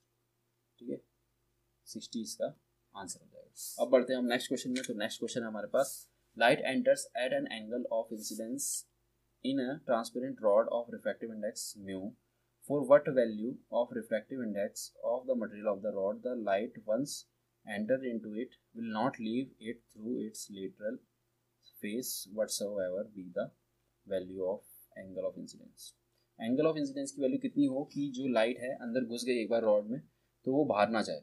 ठीक है, मतलब TIR हो जाए। ठीक है, TIR जब होता है तभी तो लाइट बाहर नहीं जाती है। ठीक है, TIR की वजह से ही लाइट जो है ऑप्टिकल फाइबर में भी मल्टीपल रिफ्लेक्शंस करती है। ठीक है, तो जो हमारा साइन C है वो 1/n से बड़ा होना चाहिए। ठीक है, या हम कह सकते हैं कि n जो है 1/sin C से बड़ा होना चाहिए। ठीक है, अब इसका पहले हम डायग्राम बना लेते हैं। ये है हमारे पास रॉड। ठीक है, ये है हमारे पास, तो ये है हमारे पास रॉड और लाइट इसके अंदर घुस रही है। ठीक है, यहाँ पर हम एक लाइन बना लेते हैं। ठीक है, और यहाँ पर एक लाइन, सपोज ये लाइट ऐसे गई और ये TIR हो गया इसका। ठीक है, तो ये है हमारा एंगल ऑफ इंसिडेंस, यहाँ पर होगा एंगल ऑफ रिफ्रैक्शन। ठीक है, ये भी हो जाएगा एंगल ऑफ रिफ्रैक्शन। ठीक है, और ये एंगल हो जाएगा क्रिटिकल एंगल के बराबर। ठीक है, ये एंगल होगा क्रिटिकल एंगल से ज़्यादा होगा। अब यहाँ पे हमें क्या करना है कि हमें रिफ्रैक्टिव इंडेक्स की वैल्यू निकालनी है। तो रिफ्रैक्टिव इंडेक्स की वैल्यू निकालने के लिए हम क्या करेंगे, यहाँ पे sine i upon sine r लगाएंगे सबसे पहले। ठीक है, sine i upon sine r की वैल्यू हो जाएगी रिफ्रैक्टिव इंडेक्स के बराबर। तो यहाँ पर साइन r की वैल्यू हो जाएगी हमारे पास साइन i अपॉन n। ठीक है, साइन i अपॉन n हो जाएगा। तो हमें एक ट्रायंगल बनाना पड़ेगा, यहाँ पे ट्रायंगल बनाने की जरूरत पड़ेगी। ठीक है, साइन r, ये एंगल r है, ये हो जाएगा साइन i। ठीक है, और ये हो जाएगा n, तो बेस हो जाएगा हमारा √n² minus sine square i। ठीक है, अब हमें क्या करना है, n की यहाँ पर वैल्यू लगा देनी है। n जो था हमारा, सबसे पहली कंडीशन हमारी क्या थी, n जो होना चाहिए वो साइन C 1/sin C से बड़ा होना चाहिए। तो हम इसको यहाँ पर यूज़ करेंगे, n is greater then 1/sin C। ठीक है, और C की वैल्यू आप देखेंगे यहाँ पे, तो अगर हम ये एंगल देखें, ये R है, तो C की वैल्यू हो जाएगी 90 माइनस R। ठीक है, C की वैल्यू कितनी हो जाएगी 90 माइनस R। ठीक है, तो यहाँ पर हमें मिल जाएगा n is greater then 1/sin 90 minus R। ठीक है, तो साइन 90 माइनस R होगा cos R। ठीक है, n is greater then 1/cos R। ठीक है, अब cos R की वैल्यू हमें निकालनी है, तो cos R की वैल्यू हम इस ट्रायंगल से निकालेंगे। तो cos R इक्वल टू हो जाएगा base n² minus sine square i। ठीक है, अपॉन हाइपोटेन्यूज, हाइपोटेन्यूज है n। ठीक है, तो cos R की वैल्यू अब यहाँ पर पुट कर दो, तो आप मिल जाएगा n is greater then 1/n² minus sine square i। ठीक है, और अपॉन n हो जाएगा, ठीक है। अब n जो है ऊपर जाएगा तो आपको मिल जाएगा n is greater than n upon under root n square minus sine square I, ठीक है। अब यहाँ पर क्या करना है, आपको n से n कैंसिल कर देना है और आपको मिल जाएगा under root n square minus sine square I greater than 1, ठीक है। अब दोनों साइड स्क्वायर कर दो, आपको मिल जाएगा n square minus sine square I greater than 1, ठीक है। तो n square is greater than आ जाएगा 1 प्लस साइन स्क्वायर आई, ठीक है। अब यहाँ पर साइन आई की जो मैक्सिमम वैल्यू है, साइन आई की जो मैक्सिमम वैल्यू है वो है 1, ठीक है, मैक्सिमम वैल्यू, ठीक है। तो हमें इस 1 की वैल्यू को यहाँ पुट कर देना है, तो n स्क्वायर जो होगा ग्रेटर देन 1 प्लस 1 हो जाएगा, ठीक है। तो n square greater than 1 plus 1 2 हो जाएगा, तो n is greater than root 2 हो जाएगा, ठीक है। तो n की वैल्यू क्या है, रूट 2 से ज़्यादा है। तो यहाँ पर हम देखेंगे जो ऑप्शन नंबर ए है इसमें कुछ ऐसे ही लिखा है, तो ए ऑप्शन इसका आंसर हो जाएगा। अब बढ़ते हैं हम नेक्स्ट क्वेश्चन में। तो नेक्स्ट क्वेश्चन हमारे पास focal length if FV and FR are the focal lengths of convex lens for violet and red light respectively, and capital FV and capital FR are the focal lengths of concave lens for violet and red light respectively, then we have, कौन सा सही होगा इनमें से, ठीक है। हमें convex lens के लिए वॉयलेट और रेड कलर की लाइट की जो फोकल लेंथ है वो छोटा FV और छोटा FR दे रखा है, और कॉन्केव लेंस के लिए जो वॉयलेट और रेड लाइट की जो फोकल लेंथ है वो कैपिटल FV और कैपिटल FR दे रखा है। तो इसमें से कौन सा रिलेशन करेक्ट होगा, इसको समझने के लिए आपको देखो एक छोटी सी बात याद रखनी कि जो फोकल लेंथ होती है वो वेवलेंथ के डायरेक्टली प्रोपोर्शनल होती है, ठीक है। और हम बात करें अगर कॉन्वेक्स लेंस की, तो कॉन्वेक्स लेंस में फोकल लेंथ पॉजिटिव होती है, ठीक है। फोकल लेंथ क्या होती है, पॉजिटिव। तो जो रेड कलर है उसकी फोकल लेंथ क्या होगी, ज़्यादा होगी, क्योंकि उसकी रेड कलर की जो वेवलेंथ होती है वो ज़्यादा होती है ना। तो small FR is greater then small FV, ठीक है। अब ऐसे ऑप्शन दिखेंगे आपको, यहाँ पर भी दिखेंगे आपको, ठीक है। Small FR is greater, small FR is greater, ठीक है। और मतलब इसमें A और B में से कोई इसका आंसर होगा, ठीक है। अब हम कॉन्केव लेंस की बात करें, कॉन्केव लेंस में होता है focal length negative. Concave lens में फोकल लेंथ क्या होता है, नेगेटिव। अब नेगेटिव फोकल लेंथ होने के कारण जिसकी जो वेवलेंथ ज़्यादा है उसकी फोकल लेंथ कम होगी, क्योंकि नेगेटिव साइन आ गया ना, F is directly proportional to wavelength but focal length is negative, ठीक है। तो हम क्या लिख सकते हैं, F is directly proportional to minus negative of wavelength. जिसकी वेवलेंथ ज़्यादा होगी उसकी फोकल लेंथ कम हो जाएगी। तो रेड कलर की वेवलेंथ ज़्यादा होती है तो हमारा जो FR है वो छोटा हो जाएगा FV से, ठीक है। रेड कलर की जो फोकल लेंथ है कॉन्केव लेंस में वो कम हो जाएगी। तो यहाँ पर जो ऑप्शन सूट कर रहा है इसमें FR is smaller than FV, ठीक है। तो ये यहाँ पर लिखा है FR is smaller than FV, capital FV, ठीक है। तो यहाँ पे ए ऑप्शन इसका सही होगा, ठीक है। A option is our answer. अब बढ़ते हैं नेक्स्ट क्वेश्चन में। नेक्स्ट क्वेश्चन हमारे पास, one face of a rectangular glass plate 6 centimetre thick is silvered. एक ग्लास प्लेट है, one face of a rectangular glass plate.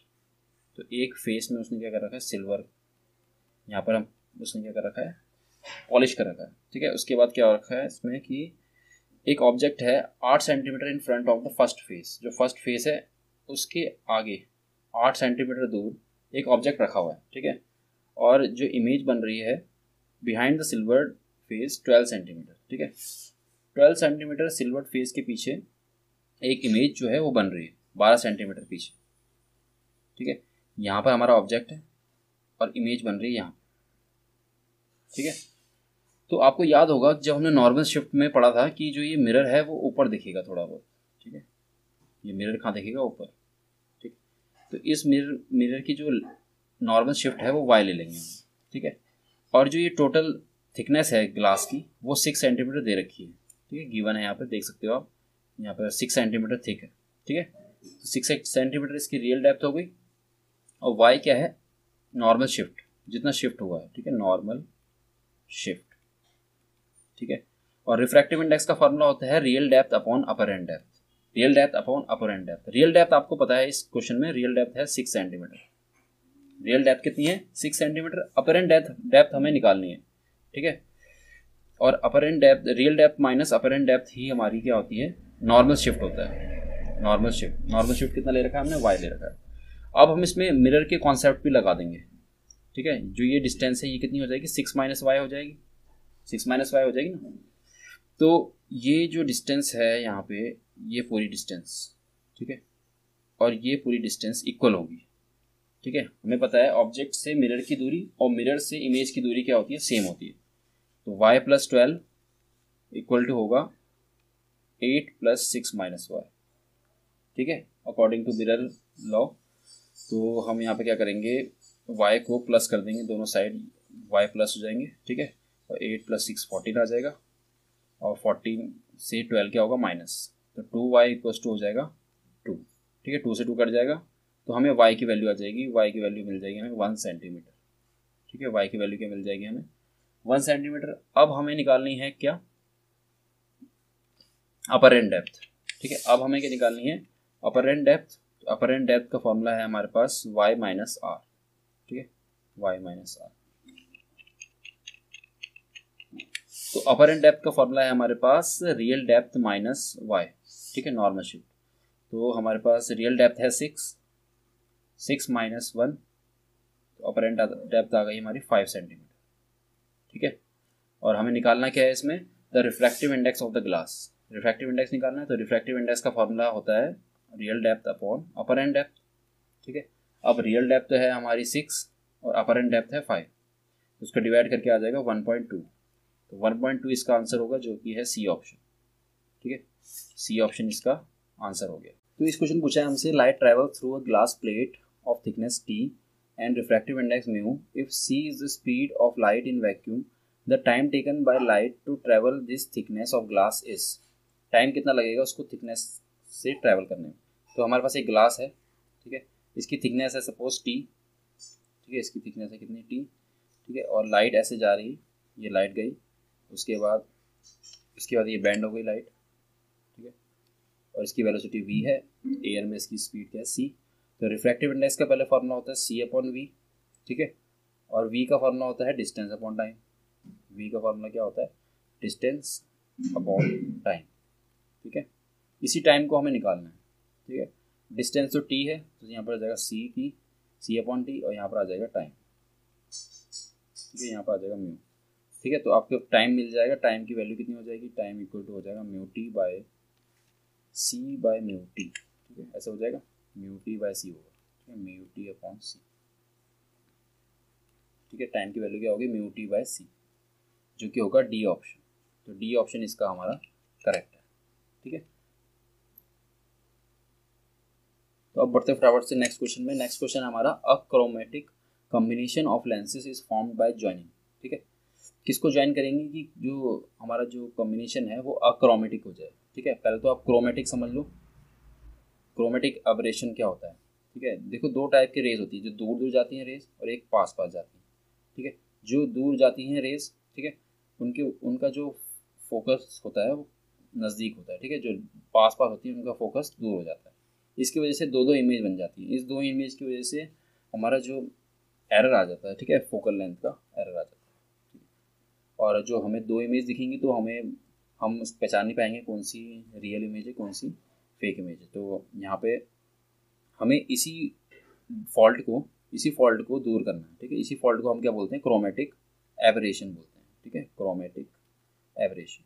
और अगर हमें इसको दूर करना है तो हमें यहाँ पर क्या करना पड़ेगा, एक कॉन्वेक्स लेंस और एक कॉनकेव लेंस लगाना पड़ेगा, ठीक है।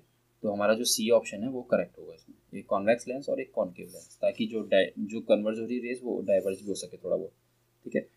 अब बढ़ते हैं हम नेक्स्ट क्वेश्चन में फटाफट से। 40 क्वेश्चन है हमारे पास। अगर यहाँ पर हमें एंगल ऑफ डिवीजन निकालना है इसमें, ठीक है। अगर प्रिज्म का एंगल स्मॉल है तो एंगल ऑफ डिवीजन होता है a μ-1, ठीक है। तो इसका जो ए ऑप्शन है वो सही होगा, ठीक है, इज आंसर। फटाफट से नेक्स्ट क्वेश्चन में चलते हैं। 41 क्वेश्चन है, a point source of light is placed 4 metre below the surface of water, ठीक है। एक पॉइंट सोर्स है वो जो है 4 मीटर नीचे रखा है, ठीक है, ये है हमारे पास हाइट इसकी, ठीक है, 4, हाइट कितनी है 4 मीटर, ठीक है। और रिफ्रैक्टिव इंडेक्स कितना है इसका 5/3, ठीक है, जो इसका रिफ्रैक्टिव इंडेक्स है वो है हमारा 5/3। The minimum diameter of the disc which should be placed over the source on the surface of water to cut off, जो ये पॉइंट सोर्स है इससे लाइट जब जाएगी तो आपको पता है कि अगर क्रिटिकल एंगल जो इसका इंसिडेंस एंगल है वो क्रिटिकल एंगल के बराबर है तो लाइट ऐसे चल जाएगी, ठीक है, ऐसे। और यहाँ पर एक सर्कल बन जाएगा पानी का, ठीक है, उस सर्कल का जो रेडियस है वो आर है, उस सर्कल का रेडियस क्या है आर। तो इस सिचुएशन में ये एंगल जो है, ये एंगल क्या होना चाहिए, क्रिटिकल एंगल होना चाहिए, ठीक है। तो साइन सी इक्वल्स टू होगा हमारा, साइन सी इक्वल्स टू होता है 1/n, ठीक है। तो साइन सी अगर आपको निकालना है यहाँ पे, तो ये तो वैल्यू तो एच है इस ट्रायंगल में, इस ट्रायंगल को मैं दोबारा बना देता हूँ। देखो ये ट्रायंगल ऐसे है, ये एंगल सी है, ये आर है, ये हमारा एच, ठीक है। और जो साइन सी होता है वो हाइपोटेन्यूज सी होता है उसमें, तो हाइपोटेन्यूज हो जाएगा √h² माइनस r²। अब इतना सब हमें मिल गया है, तो रिफ्रैक्टिव इंडेक्स भी इसमें रख देते हैं। रिफ्रैक्टिव इंडेक्स की वैल्यू भी है हमारे पास 5/3 रिफ्रैक्टिव इंडेक्स है हमारे पास, ठीक है। हमें हमारा टारगेट है आर, हमें आर निकालना है कैसे भी करके। तो यहाँ पर है 5/3, ठीक है, और 3 ऊपर चले जाएगा तो आपको मिल जाएगा 3/5 जो कि होगा साइन सी, ठीक है। तो हम tan सी भी निकाल सकते हैं, tan सी की वैल्यू हो जाएगी हमारे पास r/h, ठीक है। अब r निकालना है हमें, और tan सी की वैल्यू है हमारे पास, इस ट्रायंगल से अगर हम बनाएं इस ट्रायंगल में, ये हमारे पास 5 है, ये हमारे पास 3 है इसके अकॉर्डिंग, ठीक है। तो हमें ये निकालना है, बेस निकालना है, ठीक है। ये है सी एंगल यहाँ पे, तो बेस निकालना है। तो हमें इस बेस को निकालने के लिए हमें क्या करना पड़ेगा, √5 का स्क्वायर माइनस 3 का स्क्वायर, ठीक है। तो 25 - 9 16 हो जाएगा, ठीक है। तो 16 का अंडर रूट हो जाएगा 4, तो ये 4 हो जाएगा, ठीक है। तो हमें आर निकालना है, तो r equal to h tan c हो जाएगा। तो इस फॉर्मूला को याद भी रख सकते हो आप डायरेक्ट, इतना सब करने की हमें ज़रूरत नहीं थी। अगर आप ये फॉर्मूला याद रख लोगे तो बहुत बढ़िया रहेगा, r equal to h tan c, ठीक है। तो एच की वैल्यू है 4, tan सी है हमारा r/h, ठीक है। या हम लिख सकते हैं इस ट्रायंगल से आप देखेंगे तो 3/4 आएगा, 4 से 4 कट जाएगा, तो आर की वैल्यू आ गई 3, ठीक है। 3 मीटर है कि सेंटीमीटर, मीटर होगा, ठीक है। 3 मीटर इसका रेडियस है। डायमीटर अगर हमें निकालना है तो डायमीटर आपको पता है कि रेडियस का डबल होता है, तो 2 × 3 हो जाएगा जो कि हो जाएगा 6 मीटर, ठीक है। तो 6 मीटर इसका डायमीटर होगा, 6 इसका आंसर हो जाएगा, बी ऑप्शन इसका करेक्ट। अब बढ़ते हैं हम नेक्स्ट क्वेश्चन में। तो नेक्स्ट क्वेश्चन हमारा, time taken by sunlight to pass through a window of thickness 4 millimetre whose refractive index is 3/2। Refractive index है अगर 3/2 और थिकनेस है उस विंडो की कितनी, थिकनेस है 4 मिलीमीटर। तो हमें बताना है कि टाइम कितना लगेगा उसको पास होने में, ठीक है। तो टाइम इक्वल टू होता है हमारा डिस्टेंस अपॉन स्पीड, टाइम होता है कितना, डिस्टेंस अपॉन स्पीड, ठीक है। और स्पीड अगर हमें निकालनी है तो हमें पता, तो रिफ्रैक्टिव इंडेक्स होता है हमारा speed of light in vacuum upon speed of light in medium, ठीक है। तो लाइट जब इसमें ट्रैवल करेगी तो यहाँ से ये बैंड होगी, ठीक है, और इसकी लाइट की स्पीड v होगी, यहाँ पर c होगी, ठीक है। तो हम अगर v निकालना चाहें तो v का फॉर्मूला बन जाएगा c/n, ठीक है। तो यहाँ पर हम रख देंगे स्पीड कितनी है c/n, और डिस्टेंस कितना है इसका, डिस्टेंस है हमारे पास 4 मिलीमीटर, ठीक है। तो 4 मिलीमीटर डिस्टेंस जो है उसको हम मीटर में करेंगे, 4 × 10⁻³ हो जाएगी, ठीक है। और रिफ्रैक्टिव इंडेक्स है कितना 3/2, तो n ऊपर चले जाएगा, ठीक है, 10⁻³। और speed of light in air होती है 3 × 10⁸।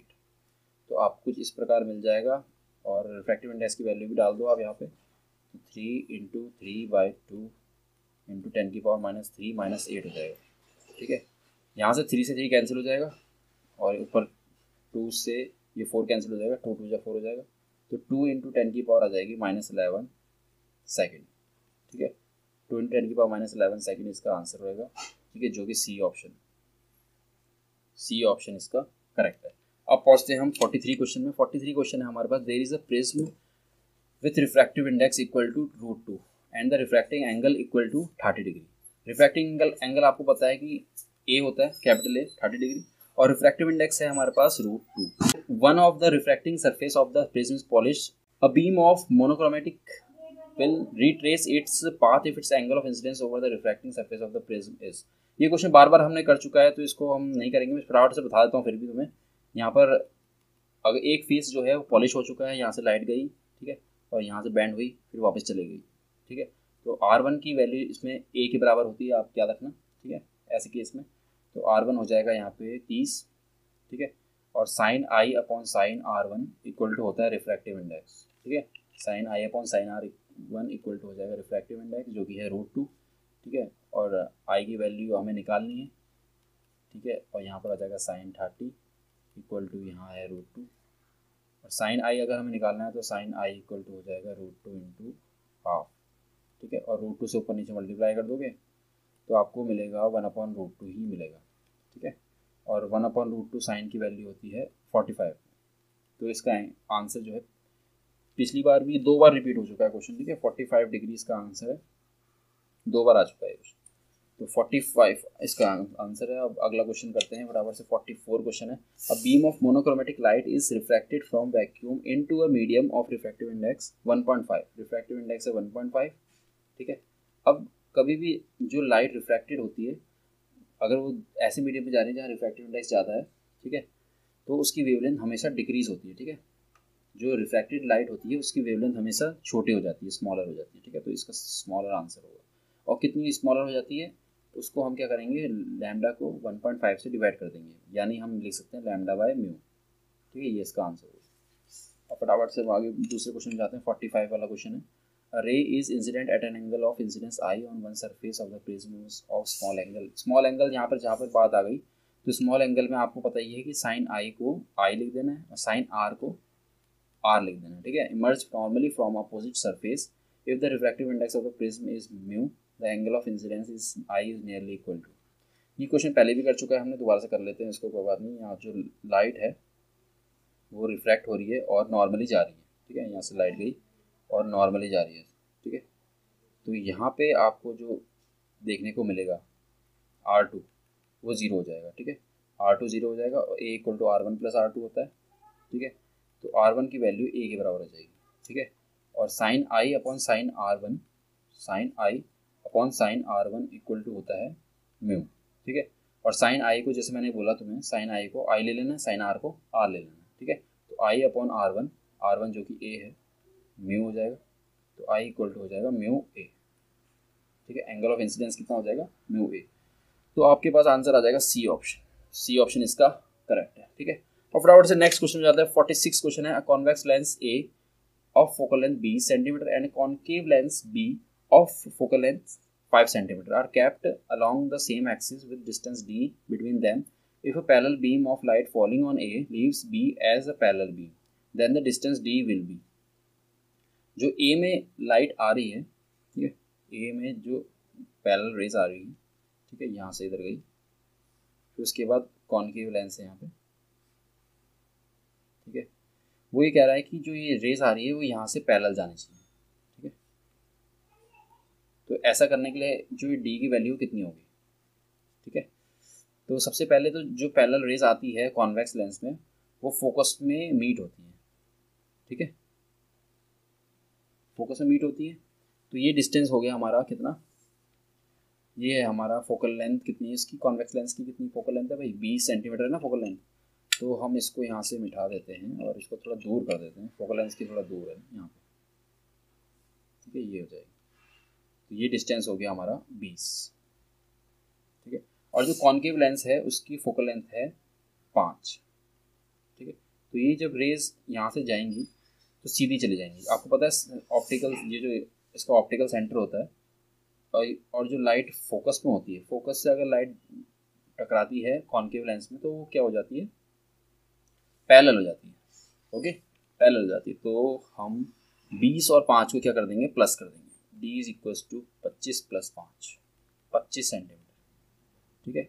यहाँ जो है फोकल लेंथ होगी, दोनों की फोकल लेंथ मीट होगी इस पॉइंट पे, ठीक है। तो 20 प्लस 5 25, इसका क्या होगा, डिस्टेंस होगा। तो हमारा 46 भी हो गया, बस 4 क्वेश्चन बचे हैं गाइस, 4 क्वेश्चन तक रुक जाओ। तो 4 क्वेश्चन हमारा जो हो जाएगा तो हमारा टास्क आज का कंप्लीट हो जाएगा। 50 क्वेश्चन हमने पूरे करने हैं। A point object is placed at a distance of 60 cm from a convex lens of focal length 30 cm.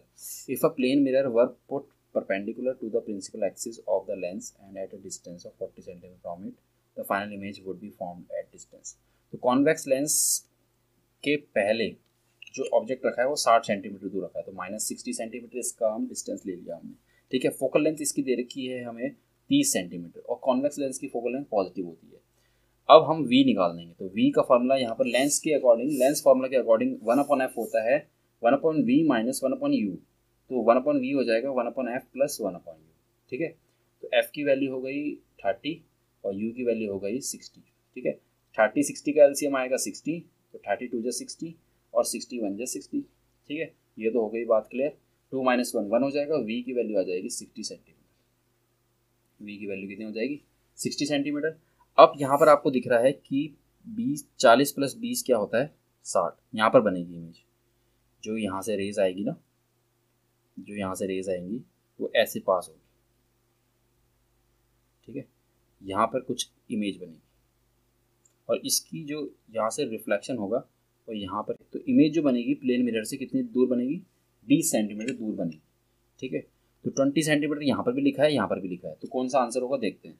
20 centimetre from lens, lens से 20 सेंटीमीटर दूर बनेगी, it would be a real image. और इसमें लिखा है 20 centimetre from the plane mirror, it would be virtual image. Image कैसी होगी virtual.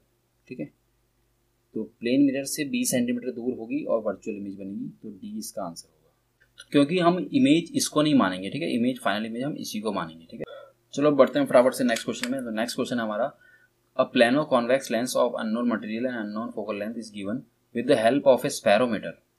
Spirometer के बारे में बता दूं आपको मैं। स्पैरोमीटर जो है रेडियस ऑफ कर्वेचर नापता है। ठीक है, we can measure the radius of curvature of curved surface, radius of curvature नापते हैं इससे हम। ठीक है, तो बी ऑप्शन इसका आंसर होगा। फटाफट से हम नेक्स्ट क्वेश्चन बढ़ते हैं। नेक्स्ट क्वेश्चन है हमारा सेकंड लास्ट क्वेश्चन आज का। The power of A by convex lens is 10 dioptre. ठीक है, पावर कितनी दे रखी है 10 डायोप्टर। ठीक है, और हमें पावर की जो वैल्यू फॉर्मूला होता है वो 1/f होता है, और f किस में होता है मीटर में। ठीक है, तो f की वैल्यू कितनी हो जाएगी, f की वैल्यू हो जाएगी 1/10 मीटर। ठीक है, अगर इसको सेंटीमीटर में कन्वर्ट करना है तो हमें 100 से क्या करना पड़ेगा मल्टीप्लाई। ठीक है, 100 से जब इसको मल्टीप्लाई करेंगे तो हमें मिलेगा कितना 10 सेंटीमीटर। ठीक है, ये है हमारी फोकल लेंथ। ठीक है, फोकल लेंथ आ गई। इसके बाद हमारे पास क्या है, then the refractive index of the material of the lens is, और रेडियस ऑफ कर्वेचर हमें दे रखा है 10 सेंटीमीटर, और ये बाई कॉन्वेक्स लेंस है। ठीक है, बाई कॉन्वेक्स लेंस है तो R1 को हम 10 ले लेंगे प्लस का 10 सेंटीमीटर, और R2 को ले लेंगे हम माइनस का 10 सेंटीमीटर। ठीक है, और F हमें दे रखा है 10 सेंटीमीटर। तो हम यहाँ पर हम अप्लाई करेंगे लेंस मेकर फॉर्मूला, क्योंकि हमें रिफ्रैक्टिव इंडेक्स निकालना है इस बाई कॉन्वेक्स लेंस का। ठीक है, रिफ्रैक्टिव इंडेक्स कितना होगा, रिफ्रैक्टिव इंडेक्स निकालने के लिए हम एक फॉर्मूला लगाएंगे 1/f इक्वल्स टू n-1। ठीक है, 1/r1 माइनस 1/r2। ठीक है, और 1/f तो है 10, यहाँ पर आ जाएगा n-1, यहाँ पर आ जाएगा 1/10 माइनस 1/10। ठीक है, और हमें मिलेगा यहाँ पर 1/10, और ये जो 1/10 है 1/10 है ये प्लस हो जाएंगे। ठीक है, तो आपको मिलेगा 2/10 n-1। ठीक है, 10 से 10 दोनों साइड कैंसिल हो जाएंगे, तो आपको मिलेगा n-1 इक्वल टू हाफ, जो 2 है वो क्रॉस मल्टीप्लाई हो जाएगा, तो n इक्वल टू होगा हाफ प्लस 1, तो ये हो जाएगा प्लस होके 3/2। ठीक है, 3/2 इसका आंसर होगा, जो कि है यहाँ पे डी ऑप्शन। ठीक है, सो डी ऑप्शन इज करेक्ट।